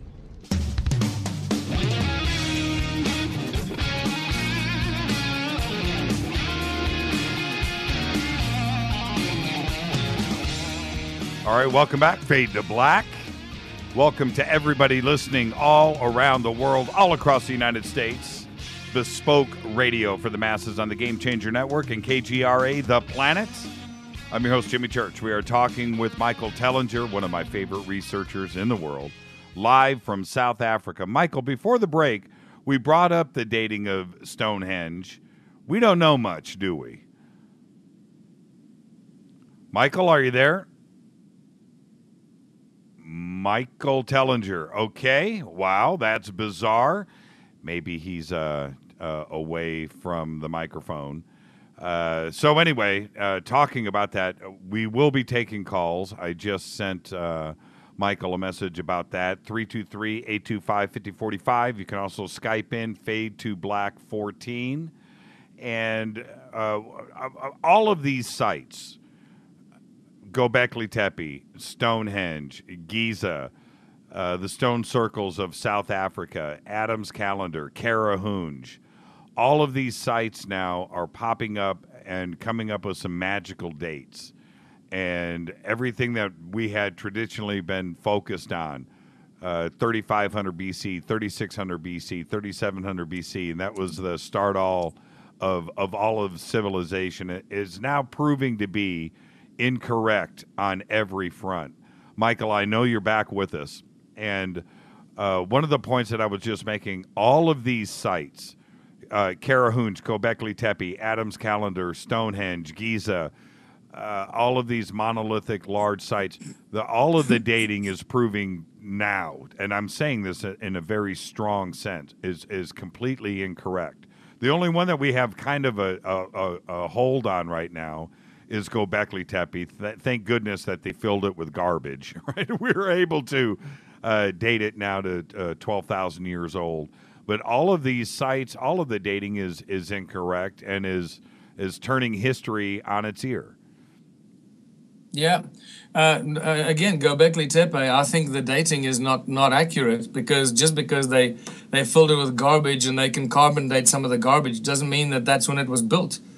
And this is the problem, unfortunately. Stonehenge is a great example. And people that study Stonehenge, first of all, let's talk about all these ancient sites. All these ancient sites are machines. They are designed to be machines, to perform a function. They're silicon-based technology. That's why they build out of stone. And mostly stone that is rich in silica, that is often granites, that is dense silica. It's very strong, a very strong quartzite content. And in the stone circles incident here has got strong acoustic properties, because the stones ring like bells, and sound is a reason why they used this specific stone. If you look, and it's all to do with resonance. I've already mentioned the scientific evidence that can be. This is not theory. This is fact, scientific, measured and detailed fact that the stone circles are energy generating devices. So no one can argue with that. I don't think so. We know so. And so therefore we're dealing with sound and resonance. If you look at Göbekli Tepe and you look at those tall, weird looking stones, very quickly, the first image I saw, aerial image I saw, I immediately realized that these were like vibrating plates. They're like tuning forks that stand around, forming a circle. Clearly a resonating device as well. The Great Pyramid and the pyramids are resonating devices. They generate energy, all to do with sound and resonance and frequency. So this is what we go back to, and we realize that these ancient ancient sites, including the temples of Egypt, Karnak, and all the ancient temples are giant. If you've seen my latest presentations, if you saw it last year, these are giant circuit boards. We're dealing with silicon-based technology on a spectacular scale here. And I know that I might be getting away from some people here, but this is what you've got to realize, that what we think we know about technology and science is like infantile compared to what these ancient civilizations were getting up to with their knowledge of energy and so forth. Well, before the break, we were talking about the dating of Stonehenge. Yeah. What's your best guesstimate? You know, well, let's put it out to your well-informed audience, and they can reach their own conclusion. Stonehenge is made up of sarsen stone and bluestone, combination of the two. Both are very, very hard stones, extremely hard. They do not erode easily. They erode very, very slowly. One of the main features of Stonehenge are the two tall pillars on the one side of it. The one is still standing. It's got a little nipple on top, and its partner that used to stand next to it and everybody assumes that they were connected by a lintel across the top at some stage. The one is standing up and the other one has fallen over. The one that fell over broke. If you look at the break on that stone, there's erosion of about 2 feet around the break. So please ask yourself a favor, and if you know any geologists, ask them, how long will it take for sarsen stone to erode 2 feet? It's not a few thousand years, people. We're dealing millions of years here. So anyone that says that Stonehenge is a few thousand years old is clearly, retarded, because the geology is so obvious in our face that we're dealing with a structure that's millions of years old, not a few thousand years old. When you look at this is where I think you're so spot on.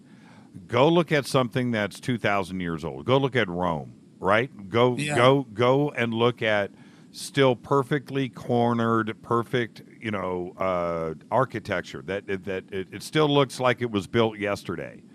Okay, yeah. And if that's 2,000 years old, and you go and you look at something like Stonehenge, or you look at something like the Sphinx that is clearly eroded beyond belief, and you look at Stonehenge and it just looks crazy old, old, like Grand Canyon old.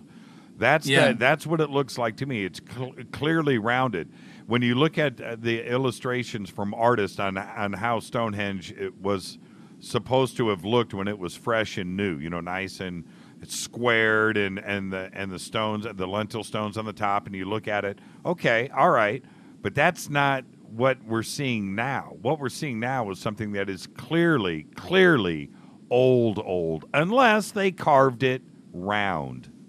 That's the only, with round circle or curved edges. Exactly. So Stonehenge is a fascinating site, and I'm not sure how it actually fits into the other ancient sites. From what era it comes. Does it come from the same star people? Does it come from different group of people that came to this planet and did different things? That remains an open-ended question at this stage. I don't know the answer to that, but all I know is that, anyone that says Stonehenge is a few thousand years old has clearly been completely brainwashed or lobotomized, one of the two. Or both. Could be both. Could be both. Going back to Göbekli Tepe, which is one of my favorite subjects. When you look at Göbekli Tepe, and you said that the first thing you thought of when you saw it, the first thing that I thought of when I saw it was Stonehenge, and then I started thinking of what I mean is it just looks similar. It doesn't look the same, but the idea behind it seems to be connected. The architecture and the thought behind it, and also quite simply the size too as well. It just felt the same. The T pillars at Göbekli Tepe, are they the same? No, but the idea, the very flavor of it is very, very similar. One that I don't think we can ignore. Yeah, it resonators. The Stonehenge is well researched as a resonator. Several groups have done amazing work and research at Stonehenge and its acoustic properties, and the strange sound and resonance and frequency anomalies they found and measured at Stonehenge. And clearly it's got a lot to do with that, just like the stone circles and just like Adam's calendar. And just like Göbekli Tepe will have the same kind of effect. And I'm not sure if anyone's done any research on resonance and frequencies at Göbekli Tepe. I have not been there yet, but I'll be there later this year, and I'm really looking forward to seeing it with my own eyes and seeing what I find when I get there. And the other connection that I find strange with Göbekli Tepe and Egypt, and they're not that far apart, if you think about it, but exactly. Astrology and the astrological things that are going on at Göbekli Tepe. We still don't know what its purpose was. We don't have any idea, but there's an astrological connection, and it could go all the way to Adam's calendar. I tell you who I would absolutely believe that it's somehow connected to what's going on down here, and it just goes to amazing, mysterious, very, very long history of habitation, occupation, and activity on this planet. We're just waking up as a slave species and a slave race into this knowledge pool and embracing it and realizing how little we know, and also coming to terms with the harsh reality, the terrible truth of who we are, and that we're absolute slaves to this system and to a small number of royal bloodlines and the elite on this planet that have been manipulated and controlling humanity for so long, and done a pretty good job at dumbing us down and controlling humanity. But that time's up now, and by studying the ancient civilizations and the technology brings all this into the focus, and is allowing us to make these conclusions and wake up to these realities. And this is why the elite of today is desperately trying to suppress the knowledge and information of ancient civilizations, because once that cat is out of the bag, then it's all over, you know. Why do you think exactly, and I want to stay right here on this subject, why do you think it is so easy for us as a culture and a civilization to forget about the past? All of these gaps here, the gap after Göbekli Tepe, it's just, we don't know anything about it. The pyramids in Egypt, we don't know. Peru, Bolivia, we just don't know. We don't know. There's this gap. We've seen it time and time again, and we certainly have it in South Africa, where we have completely forgot. We don't know Stonehenge. We don't know how these things were built, who built it, why, who, when, what, and where. Why do we have this huge gap in why are we so quick to forget the past? Well, I think it's by design. It's not by accident. Our amnesia, because we clearly are a species with amnesia, and that's not by accident. It's by design. These elite bloodlines that go back thousands of years have very meticulously and successfully and maliciously imposed this degradation and erosion of knowledge and information from the human race. And they've been very successful at it, as we all know. Most of humanity today is living in absolute ignorance of who we are, where we come from, and why we're here. Do you think that do you think that knowledge is somewhere and it is being held back? Well, that knowledge is actually encoded in our DNA. Nice.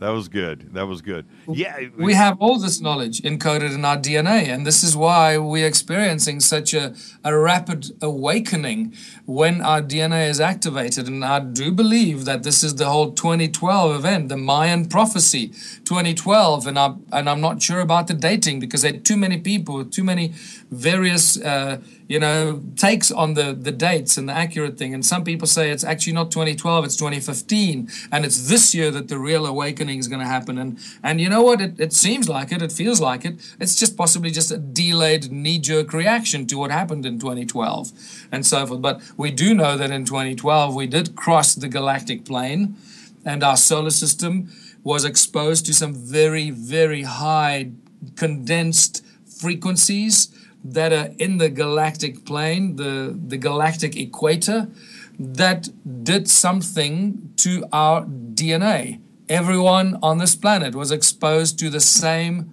frequencies, the same effect. And one of those effects, I believe, is the activation of our DNA to start waking us up, to start creating a feedback mechanism. The more thoughts you think, and remember, your thoughts are connected to source. They come from the divine, universal, multiversal resonance that is a consequence of everything in creation. So anything that you think about is possible. And this is why thought materialization is a favorite subject of movies like Star Trek and other sci-fi researchers. Sure. And this is when it starts to really, really get exciting, because you realize that this is what's happening to humanity. Our DNA has been woken up, it's been reactivated. And the more higher thoughts you think, the more you activate your DNA to think higher thoughts and higher possibility and more probability. And this is the rapid awakening that's happening around the world to millions of people on a daily basis. I had a very close person to me say last year this idea, that this idea came to them in a dream. And it was this, that all of the key events, fire, the wheel, the automobile, space flight, computers, every math, every key thing that happened throughout history was timed in our DNA, and that knowledge sprouted. The wheel, construction, windows, stairs, and I just thought in those terms, as large and as extraordinary of a thought that is, and of an idea to present, it kind of makes sense if you think about it. Where did these ideas come from if you didn't have an idea to learn from prior to that?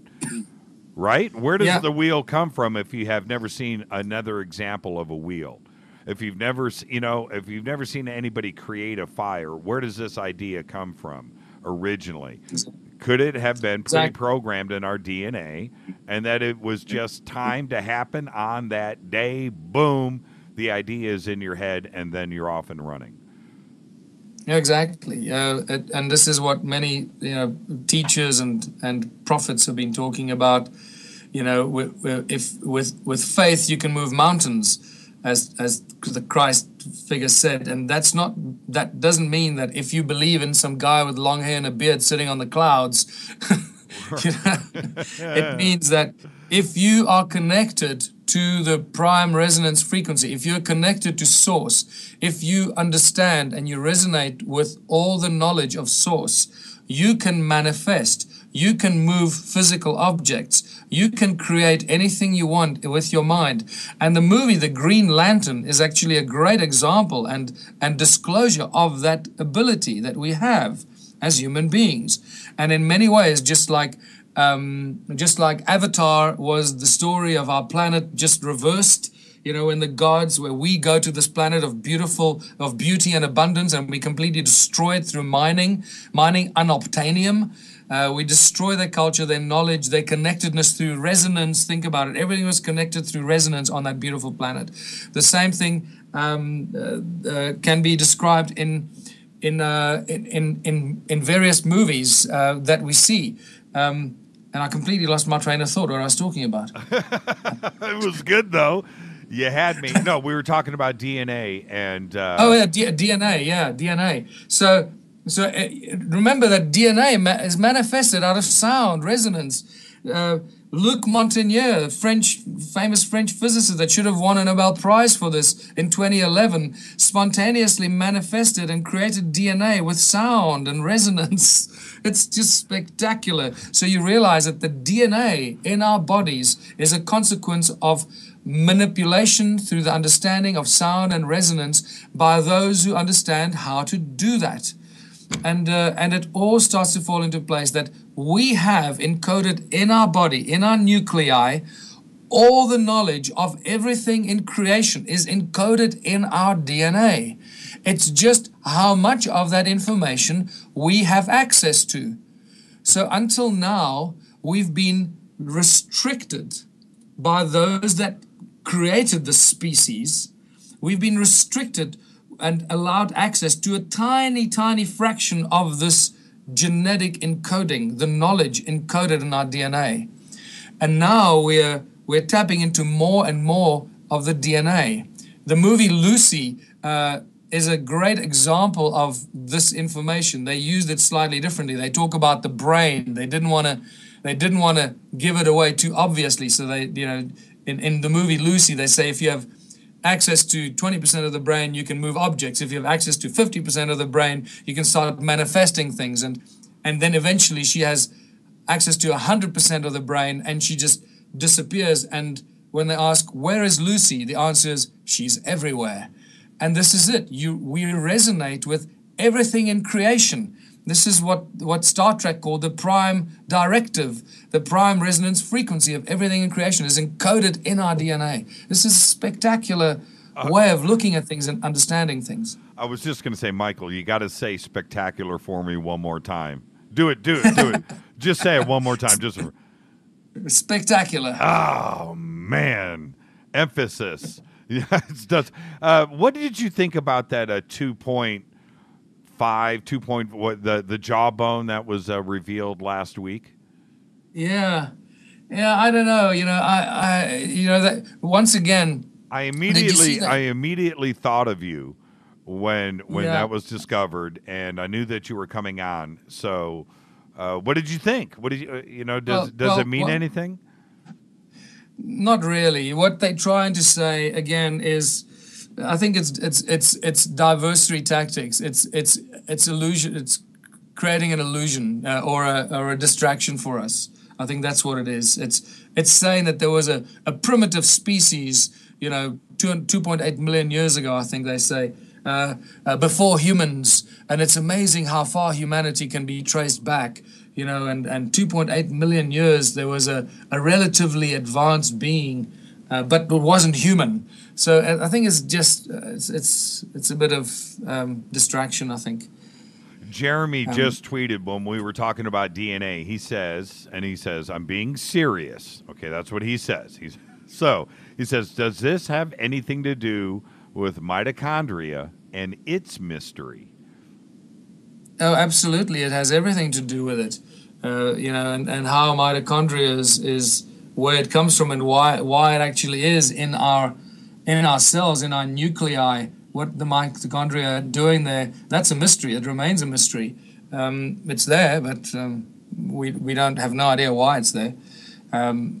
So it comes back to really, what do we do with all this information? Because looking at my clock here, we've got about 8 minutes left. Right. So I just like to just give people the good news is, please don't look at this information as negative or dark or sinister. This is very important, enlightening material that we should use with joy and use this as keys to awaken us, to make us sit up, pay attention, and wake the hell up from our thousands of years of sleeping and being ignorant and dumbed down and abused. Because now we have the capacity to think for ourselves. We can recognize the enslavement around us. We recognize the tools of enslavement that have been used against us. And the primary tool for the last at least 6,000 years of enslavement has become one thing, and that is money. Money has become the primary tool of enslavement of humanity and this entire planet.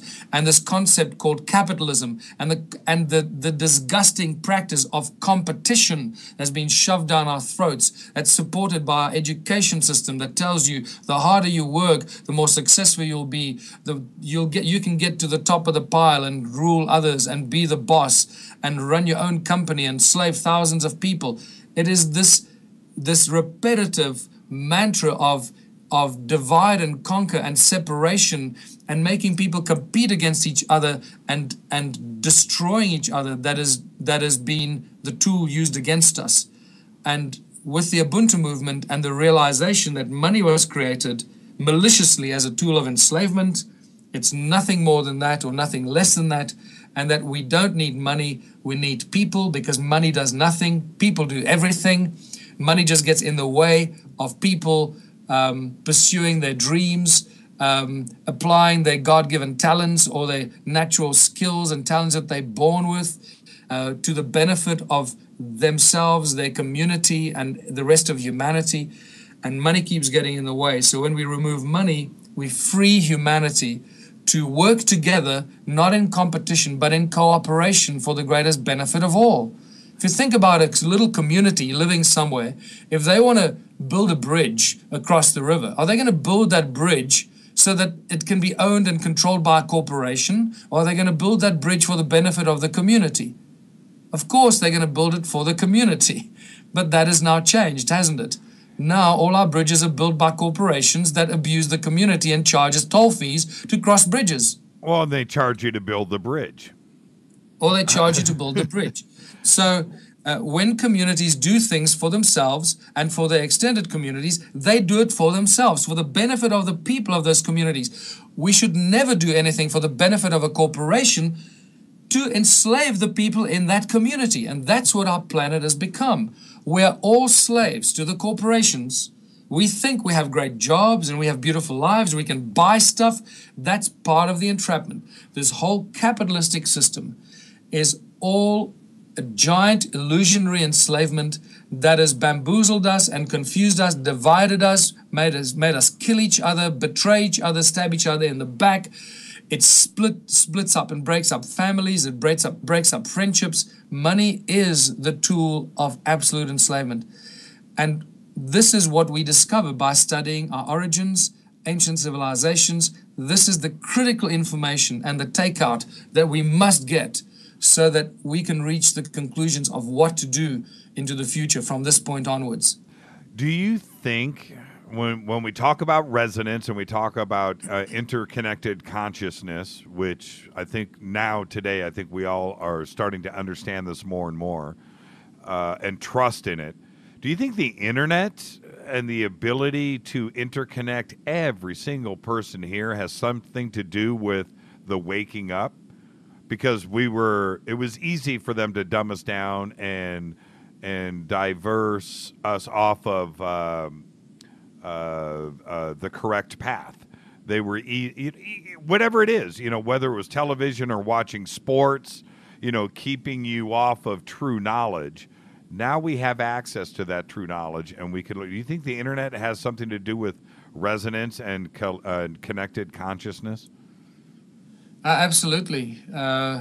It does. And it allows us to discuss this across vast distances and allow thousands, if not millions of people to share this knowledge and information and pass it on. So internet can be used both to control, indoctrinate, and manipulate people, which evidently it's being used for that. And I think Facebook is a great example, and to control people and spy on people and all that. But at the same time, it's a great tool to spread information and knowledge very, very quickly.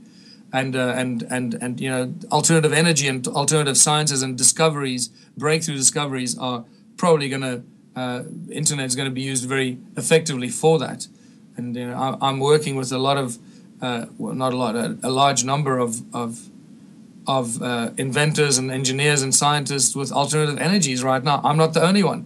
Foster Gamble from Thrive is doing the same. Sure. Sasha Stone, New Earth Nation, is doing the same. And all these movements around the world, including the Ubuntu movement, has got hundreds of scientists and inventors emailing us every week saying, hey, I've discovered free energy, I've done this and done that. So it's about to explode. And if people that have been following the Ubuntu movement will know that we're waiting for a free energy device. We have several others, but we want to use the free energy to unite the people, not to divide the people. And I'm of the opinion that... Sorry, Jimmy, go ahead. I was going to say, you want to take some phone calls? Can you hang on for another 10 minutes and take some phone calls? Would you do that?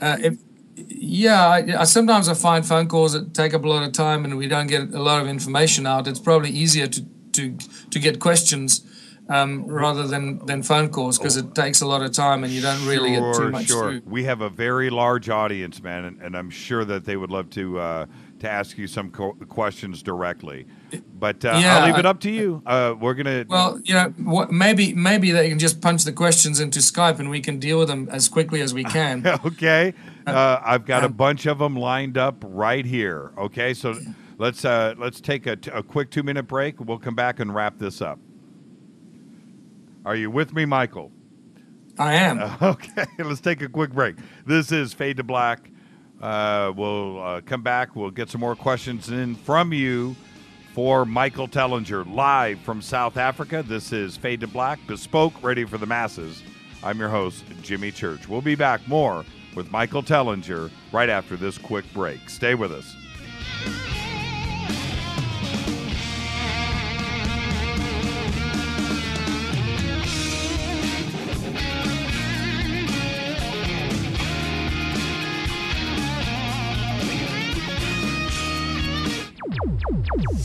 Despite popular opinion, reading a book will not make you smarter.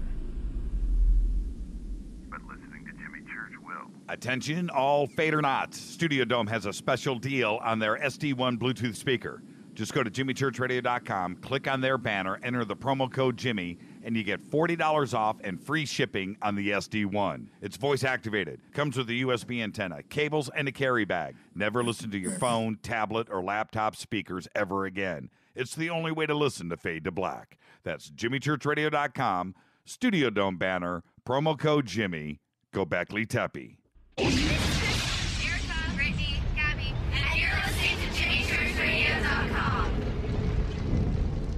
The station that talks the net. KGRA Radio. This is Jimmy Church of Fade to Black. May arrives soon, and with it comes another Contact in the Desert. So join me in Joshua Tree, California, for the 3rd annual Contact in the Desert Conference being held May 29th through the 31st.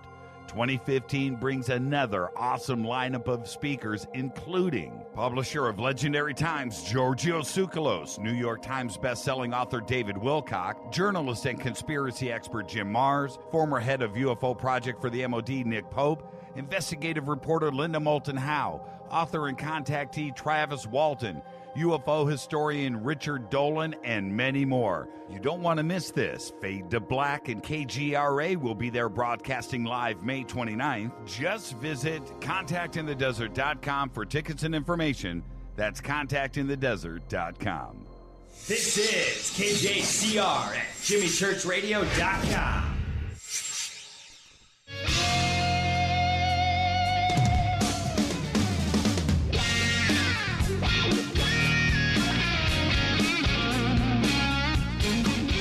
All right, everybody, welcome back. Fade to Black, bespoke radio for the masses on the Game Changer Network and KGRA. I'm your host, Jimmy Church. We're live from South Africa with Michael Tellinger. I'm going to bang through your questions as quick as we can. Michael, here's the first one. Over the years, in sharing your new and groundbreaking theories, have you found some professional organizations or some societal cultures more accepting of your evidence than others? And if so, why do you think that is? Well, the obvious answer to that is yes. Of course, you find groups of people that are more accepting. First of all, those that are ufologists, people that study, contactees, people that study UFOs, origins of humankind, extraterrestrial investigators, New Age groups. I hate that word, New Age, but let's use it. People that are spiritually minded, and generally people that are searching, that are open, that want to learn, that are not afraid. Those have been very open. What about professionals?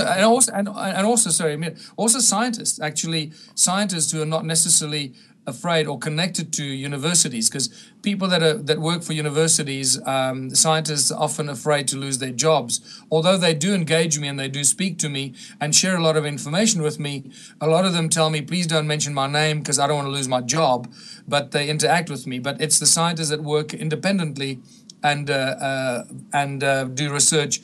And I'm talking about some really groundbreaking research, leading scientists in the world, Nobel laureate scientists that have shared a lot of information with me, and they are really supportive of the research and the work, specifically with the stone circles. Does that actually happen? You know, they'll whisper in your ear, dude, you're right on the money, Michael, but we didn't have this conversation. Does that happen? All the time. That really?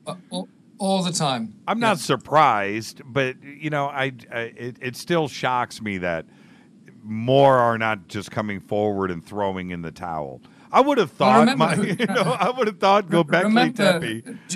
Jimmy, this comes back to the money. It's all about the money, right? Yeah. Because who funds the universities? Right. It's the bankers that fund the universities. That's right. Who funds the research facilities at the universities? The Rockefellers, the Rothschilds, the Morgans. They fund the drug company research laboratories, the scientific research laboratories, the geological research. They all funded by money. And that's all controlled. So the information and the people that work there are strictly controlled, and they're told what to do. They're given textbooks to teach from. If you teach anything outside of those textbooks, you are fired. And the brilliant biologist, oh my God, I got a blank on his name now. That was a major lecturer at a university. I think he was Princeton, I forget now, or Arizona State. Why have I got a blank on his name now? He does the molecular biology, DNA, amazing teacher on that for many years now. It'll come and when to he me. was when he started teaching his students about how your thoughts manipulate your DNA and so forth, he was told to stick to the knitting and to teach from the textbooks and not to teach what his research has been showing him. He said, well, that I can't do that, and he resigned. So here you go. You'll never be able to escape this, and I think it's still one of the coolest things ever. Please have Michael tell us about the giant footprint. All right. Yeah. It's such a wonderful discovery, but you will always be tied to that. You know that, don't you? Well, I guess so. So the giant footprint is one of the great examples of, like the Bible says, in the olden days, there were giants on earth. And when the gods were on earth, there were giants. And there's a great example of giants. I mean, 7.5 meter or 25-foot giants that were walking around, big people. And that giant footprint is a real footprint. It's not an erosion. It's not somebody carved something out to confuse us. It's a footprint that puzzles many. It puzzles me still. Why it is there, the circumstances to what led to it. It's about 2 hours from where I'm sitting right now. It's in a gold-rich area. Again, you're right. Yeah, again. Very close to the border of Swaziland, between Swaziland and South Africa, and again, it's connected. It seems to be connected to gold mining in ancient times. And this is my next question. And again, this comes from Renee. What was the gold used for in ancient times? Oh, that's another 4-hour discussion. Yes, it is. Unfortunately, it's a simple question with a very, very complex and probably a never-ending answer. We speculate what the gold was used for. We think we know what it was used for, but I think we've only got the tip of the iceberg, quite frankly. It was probably used for many things, and the most important thing is probably what we have not yet figured out. So it probably wasn't jewelry. No, that's the one thing we can say for sure. So let's put that out the way. Right. It was not used for jewelry. So that's part of the deception. That's part of the distraction. That's part of the human dumbing down. And very important for people to wrap their heads around. The gold has got nothing to do with jewelry. It's got everything to do with advanced technology, with multidimensional physics, with transmutation, with activation of our DNA, with teleportation, with levitation, with cladding as a cladding device to make things invisible, with energy transfer, with activating our DNA, with so many different things. Jewelry is not even near the ballpark. Concerning your research in South Africa, why is none of this embraced by the RSA government, seeing they have a traditional knowledge drive? Surely this would strengthen your drive. Well, you got to remember who the South African government is. When the ANC took over 20 years ago with Nelson Mandela, unfortunately, they sold out to the global elite. Prior to that, it was sort of sold out to the elite, but with the fall of apartheid and the new South Africa, the ANC took over and they sold out lock, stock, and barrel to the Rothschild global empire that has slowly and meticulously taken hold of South Africa and is now in absolute control of the government and all its departments. And the last thing we're going to get from our government and our tertiary institutions is support for this kind of research and education, because this is what they want to keep away from the universities. And they've done a pretty good job. They just, and the funny thing now is that I've created enough exposure of this around the world, and they're pretty well aware of it at the universities. But anything they do now The moment they come in and do research in the line that I've started is vindication and support for the work that I've done. And they can't see to be doing that. They can't be seen to be doing that. So they just shut up. There's just no word, nothing from any university or government department about anything we've discussed here or that I'm working on in South Africa. How recognized is Ubuntu in South Africa, and the liberation movement and the consciousness side of it? Is it something that is discussed in an official capacity? Oh, very much so. Well, the concept of Ubuntu is not new to Africans. This is entrenched in African people's hearts. So that's the one thing they resonate with, and the one thing they understand when you approach them and say, I'm from the Ubuntu movement, or I'm from the Ubuntu party. They get it. You don't have to explain it to them. Right. Then the confusion comes in, well, how does Ubuntu fit into our modern society? Well, it doesn't. Our modern society has been hijacked. South Africa is a spectacular example how African tradition has been violently attacked by Eurocentric control and Eurocentric beliefs. And, South Africa has been turned into a mini United States over the last 20 years. It is spectacular to see what they're doing to black youth culture here, how they're eroding young black people's connectedness to their roots and their ancestry. They're trying to create a complete disconnection and sever the young black Africans sever them from their ancestors, from their parents, from their grandparents, sell them the hip-hop culture, sell them all the BS, sell them all the toys and whistles, the bells and whistles, the electronic technology. It is spectacular to see how successful it's been, but also on some hand how it's failing, because there is now a reaction. And I'm right in the heart of that. So this is the good news that I'm giving you. The Ubuntu is well recognized. The Ubuntu movement that I started here is growing exponentially.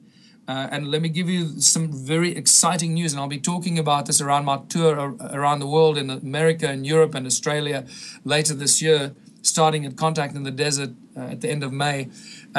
We are now engaged. We've been approached by one of the largest... it's known in South Africa as Stokvel. It's Stokvel. It's pronounced Stokvel. Stokvel Group. And it's basically groups of African people that get together and they save money and they use it for the benefit of the community. And these Stokvels, there are thousands of them around South Africa, and they're very successful, and some of them have become very wealthy. Well, I've just been approached about 3 weeks ago or a month ago by one of the largest Stokvels that consists of about 5 million people who have embraced the Ubuntu philosophy, who love the Ubuntu party, who love what we've done and the knowledge and the information that I've been sharing regarding the banking system, the South African Reserve Bank, how it's infiltrated our government. And now this group is sort of merging with Ubuntu, and that you can just imagine the kind of reach and effect that's going to have on the country of South Africa, which is a population of about 55 million people. We pretty much have almost 10% of the population that is now going to be aligning themselves with Ubuntu. One, I've got a whole bunch. Let me get to the important ones, and we'll try to squeeze these in. Do traditional African healers use the circles today? No, they don't. Not that I know of. So that's an arrogant answer from me. I apologize, but I'm not aware of any African healers using the circles. They have, however, when they meet me and I introduce them to it, many of them, it's like it activates a genetic recognition instantly. And they go back to ancient knowledge and they suddenly know what this is all about. Adam Scallender has done that to several sangomas, or medicine men and women that I've taken there, that have heard about it but never been there. And when they go there, they just suddenly immediately know what it's all about. It's quite interesting to see. Two last quick questions.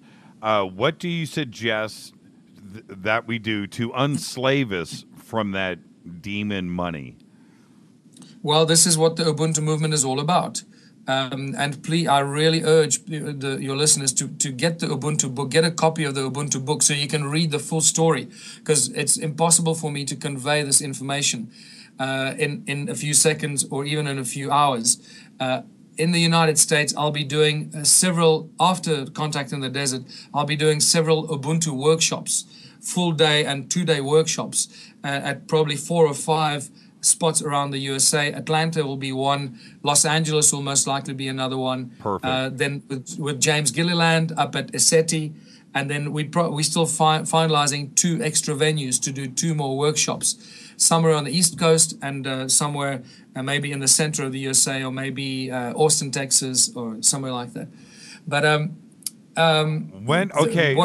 let me jump in. Is all of this on your website? A lot of this information is on our website.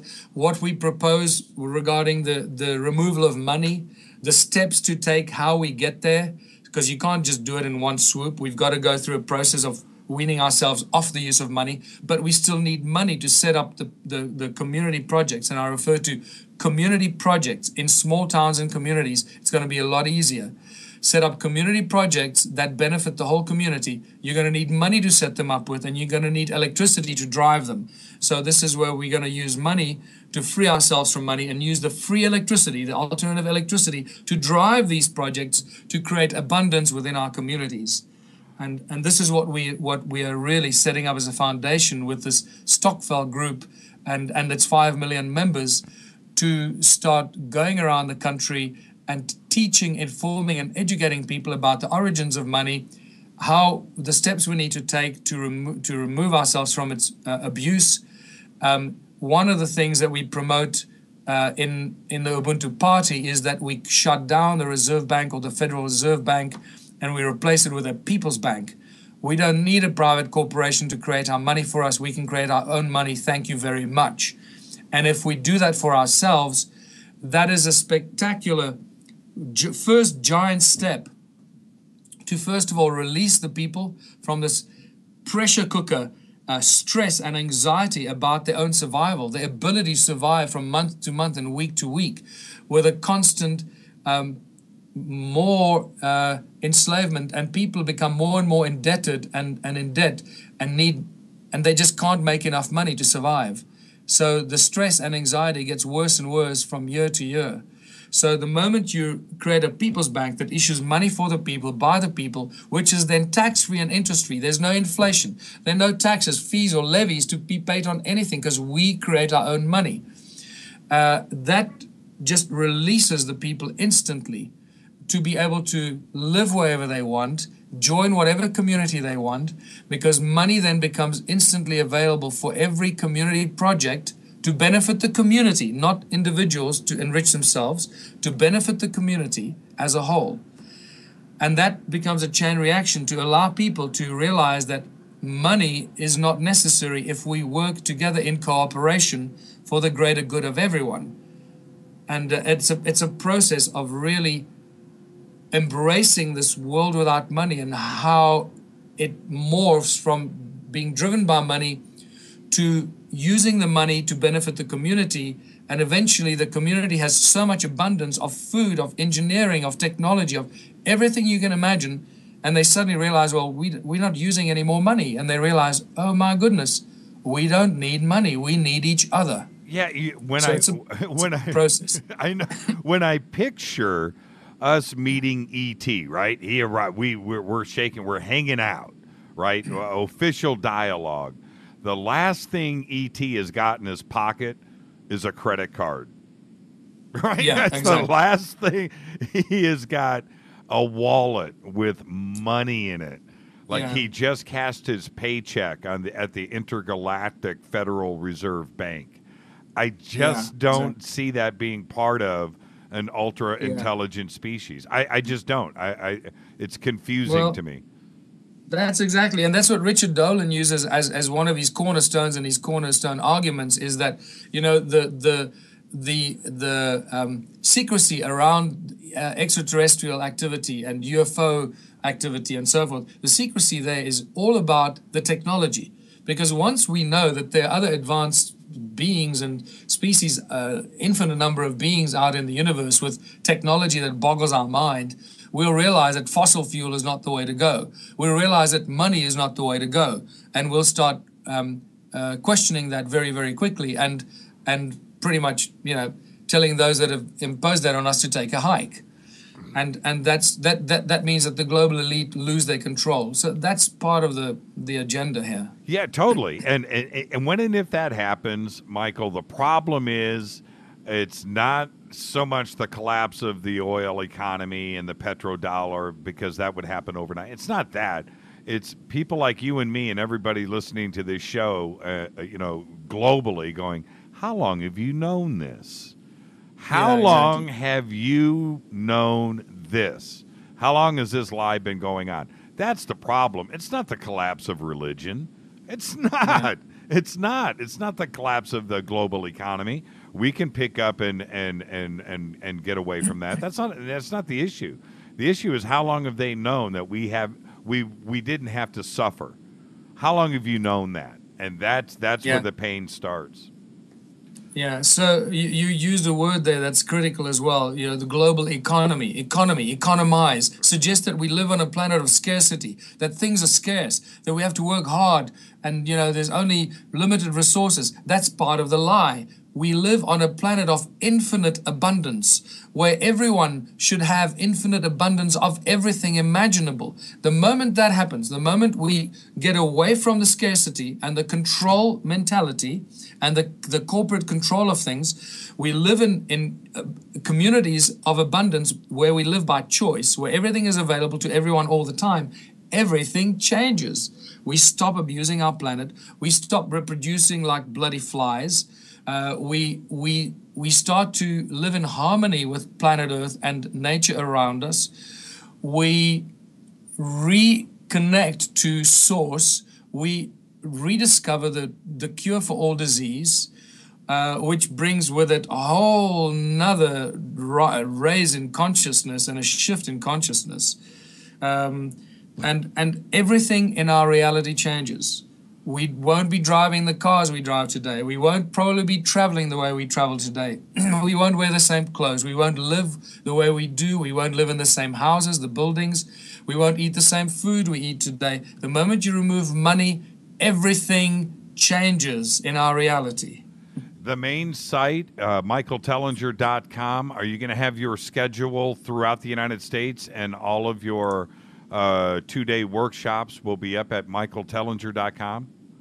Yeah, as soon as we have final dates, I'll put that up there, and people, and we'll probably have a blog site as well for people to book, which we normally have. So just go to michaeltellinger.com and the info will be there. Yeah. Okay, fantastic, and all of the support for Ubuntu is there too as well, correct? Yeah, and Ubuntu Party website, ubuntuparty.org.za, and also Ubuntu Planet. ubuntuplanet.org is our new website. We're still fine-tuning it with a lot of trouble because, again, money, resources, and finance, and IT people that come and go and help us for a while and then disappear. So we're doing our best to get the Ubuntu Planet as a global portal for people that want to participate in the Ubuntu spirit and philosophy in the respective countries, allow this website to connect people to each other and allow them to communicate and grow this Ubuntu spirit as quickly as possible. Thank you so much for coming on, Michael. Always a pleasure. It's great to have an open-ended conversation covering all of this, and thank you for everything that you do. It's very important. Thank you, Jimmy, for getting this out, and great talking to you, and I'll see you at Contact in the Desert. See you in about 6 weeks, my brother. Have a safe journey over here, and we'll see you then. Okay, bye. Bye-bye. Michael Tellinger, everybody, thank you so much. I got to tell you, there are very few people on this great planet of ours that do what he does so selfishly. And I got to thank you again, Michael, for that.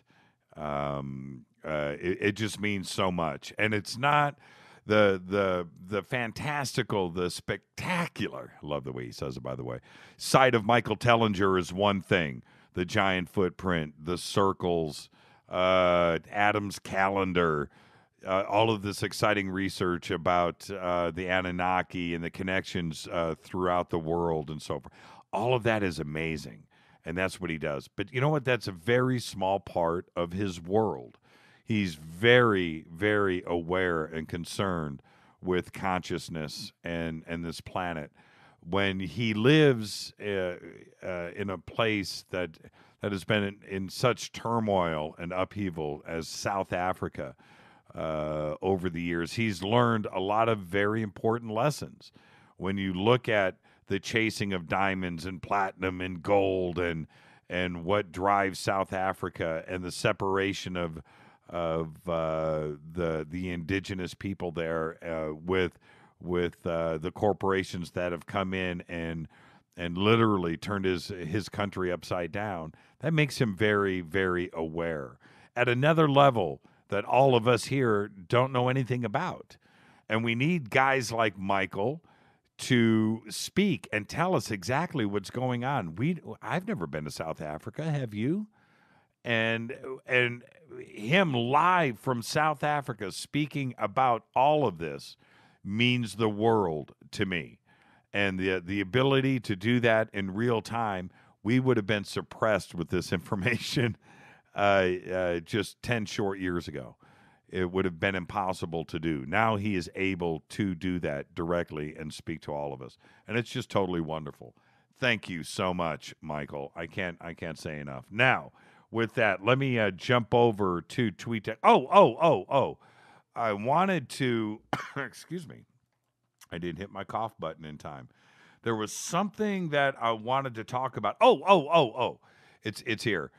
In the news segment earlier tonight, and I didn't get to this, and I wanted to make sure that I had enough time to do this, and I'm looking at the clock. I've got 1 minute left. In the near future, every object will be smart and trackable, says futurist Gray Scott. The idea of lost luggage will disappear from our lexicon. Among the gadgets designed to make that happen is Kitag, Kiitag, a luggage tracker similar to Tile, for your iPad. The $20 device has a 200-foot range, but at 6 months, half the battery life of Tile. To extend your range farther, you can use something like the VECTU, VECTU Max, available for pre-order at $100. It's an emergency response locator that can track your belongings as well as people around the world. The Max, which looks like a small cell phone, uses GPS and cell phone technology to track your property. TrackDot is another product for $50, $20 annual fee. Works the same way and is specifically marketed for air travelers. The TrackDot, which looks like a small computer hard drive, uses also cellular technology to find your luggage. It can send alerts to your smartphone whenever your luggage arrives at the airport. And then I remembered, when I was at the NAMM show this year, I saw a tracking device that they're making now for your guitar. That's right. Everybody's had a stolen guitar. I've had a couple. And you can take your guitar, take the cover off of it, pop this thing in the back, where the potentiometers are or whatever, lift the pick guard off, pop it inside of the guitar, and whoever's stealing your guitar would never know. And you could track your guitar walking out the back door of a club, the back door of your house. You can find out exactly where your guitar is. This technology is here today, and it is scary cool. I was thinking immediately of my daughters. That's right. The protective dad. I had to get that in. This is Fade to Black. Thank you, Michael Tellinger. An amazing show. I can't wait till he gets over here to the States and starts touring the country, and you guys can go and hang out and meet with him. If you want to see him, go to Contact in the Desert. Enter the contest. Go to jimmychurchradio.com. Click. Enter the contest. Maybe you will be called next, and you come hang out with myself and Michael Tellinger out in Joshua Tree, May 29th through the 31st. Thank you to Michael Tellinger. Fade to Black's executive producer is Rita Kamarian. Show's produced by Hilton J. Paul, Mark D. Kovar, LJ3, Renee and Jonas. Announcers are Steve Harder, Gene Viteau, and Mark D. Kovar. Fady by Dale. Webmaster is Method of Signaling. Music by Doug Aldridge. Intro, Spaceboy, spaceboymusic.com. Fade to Black is produced by KJCR for the Game Changer Network. I'm your oh-so-humble host, Jimmy Church. I want everybody to be safe. Don't get arrested. See ya.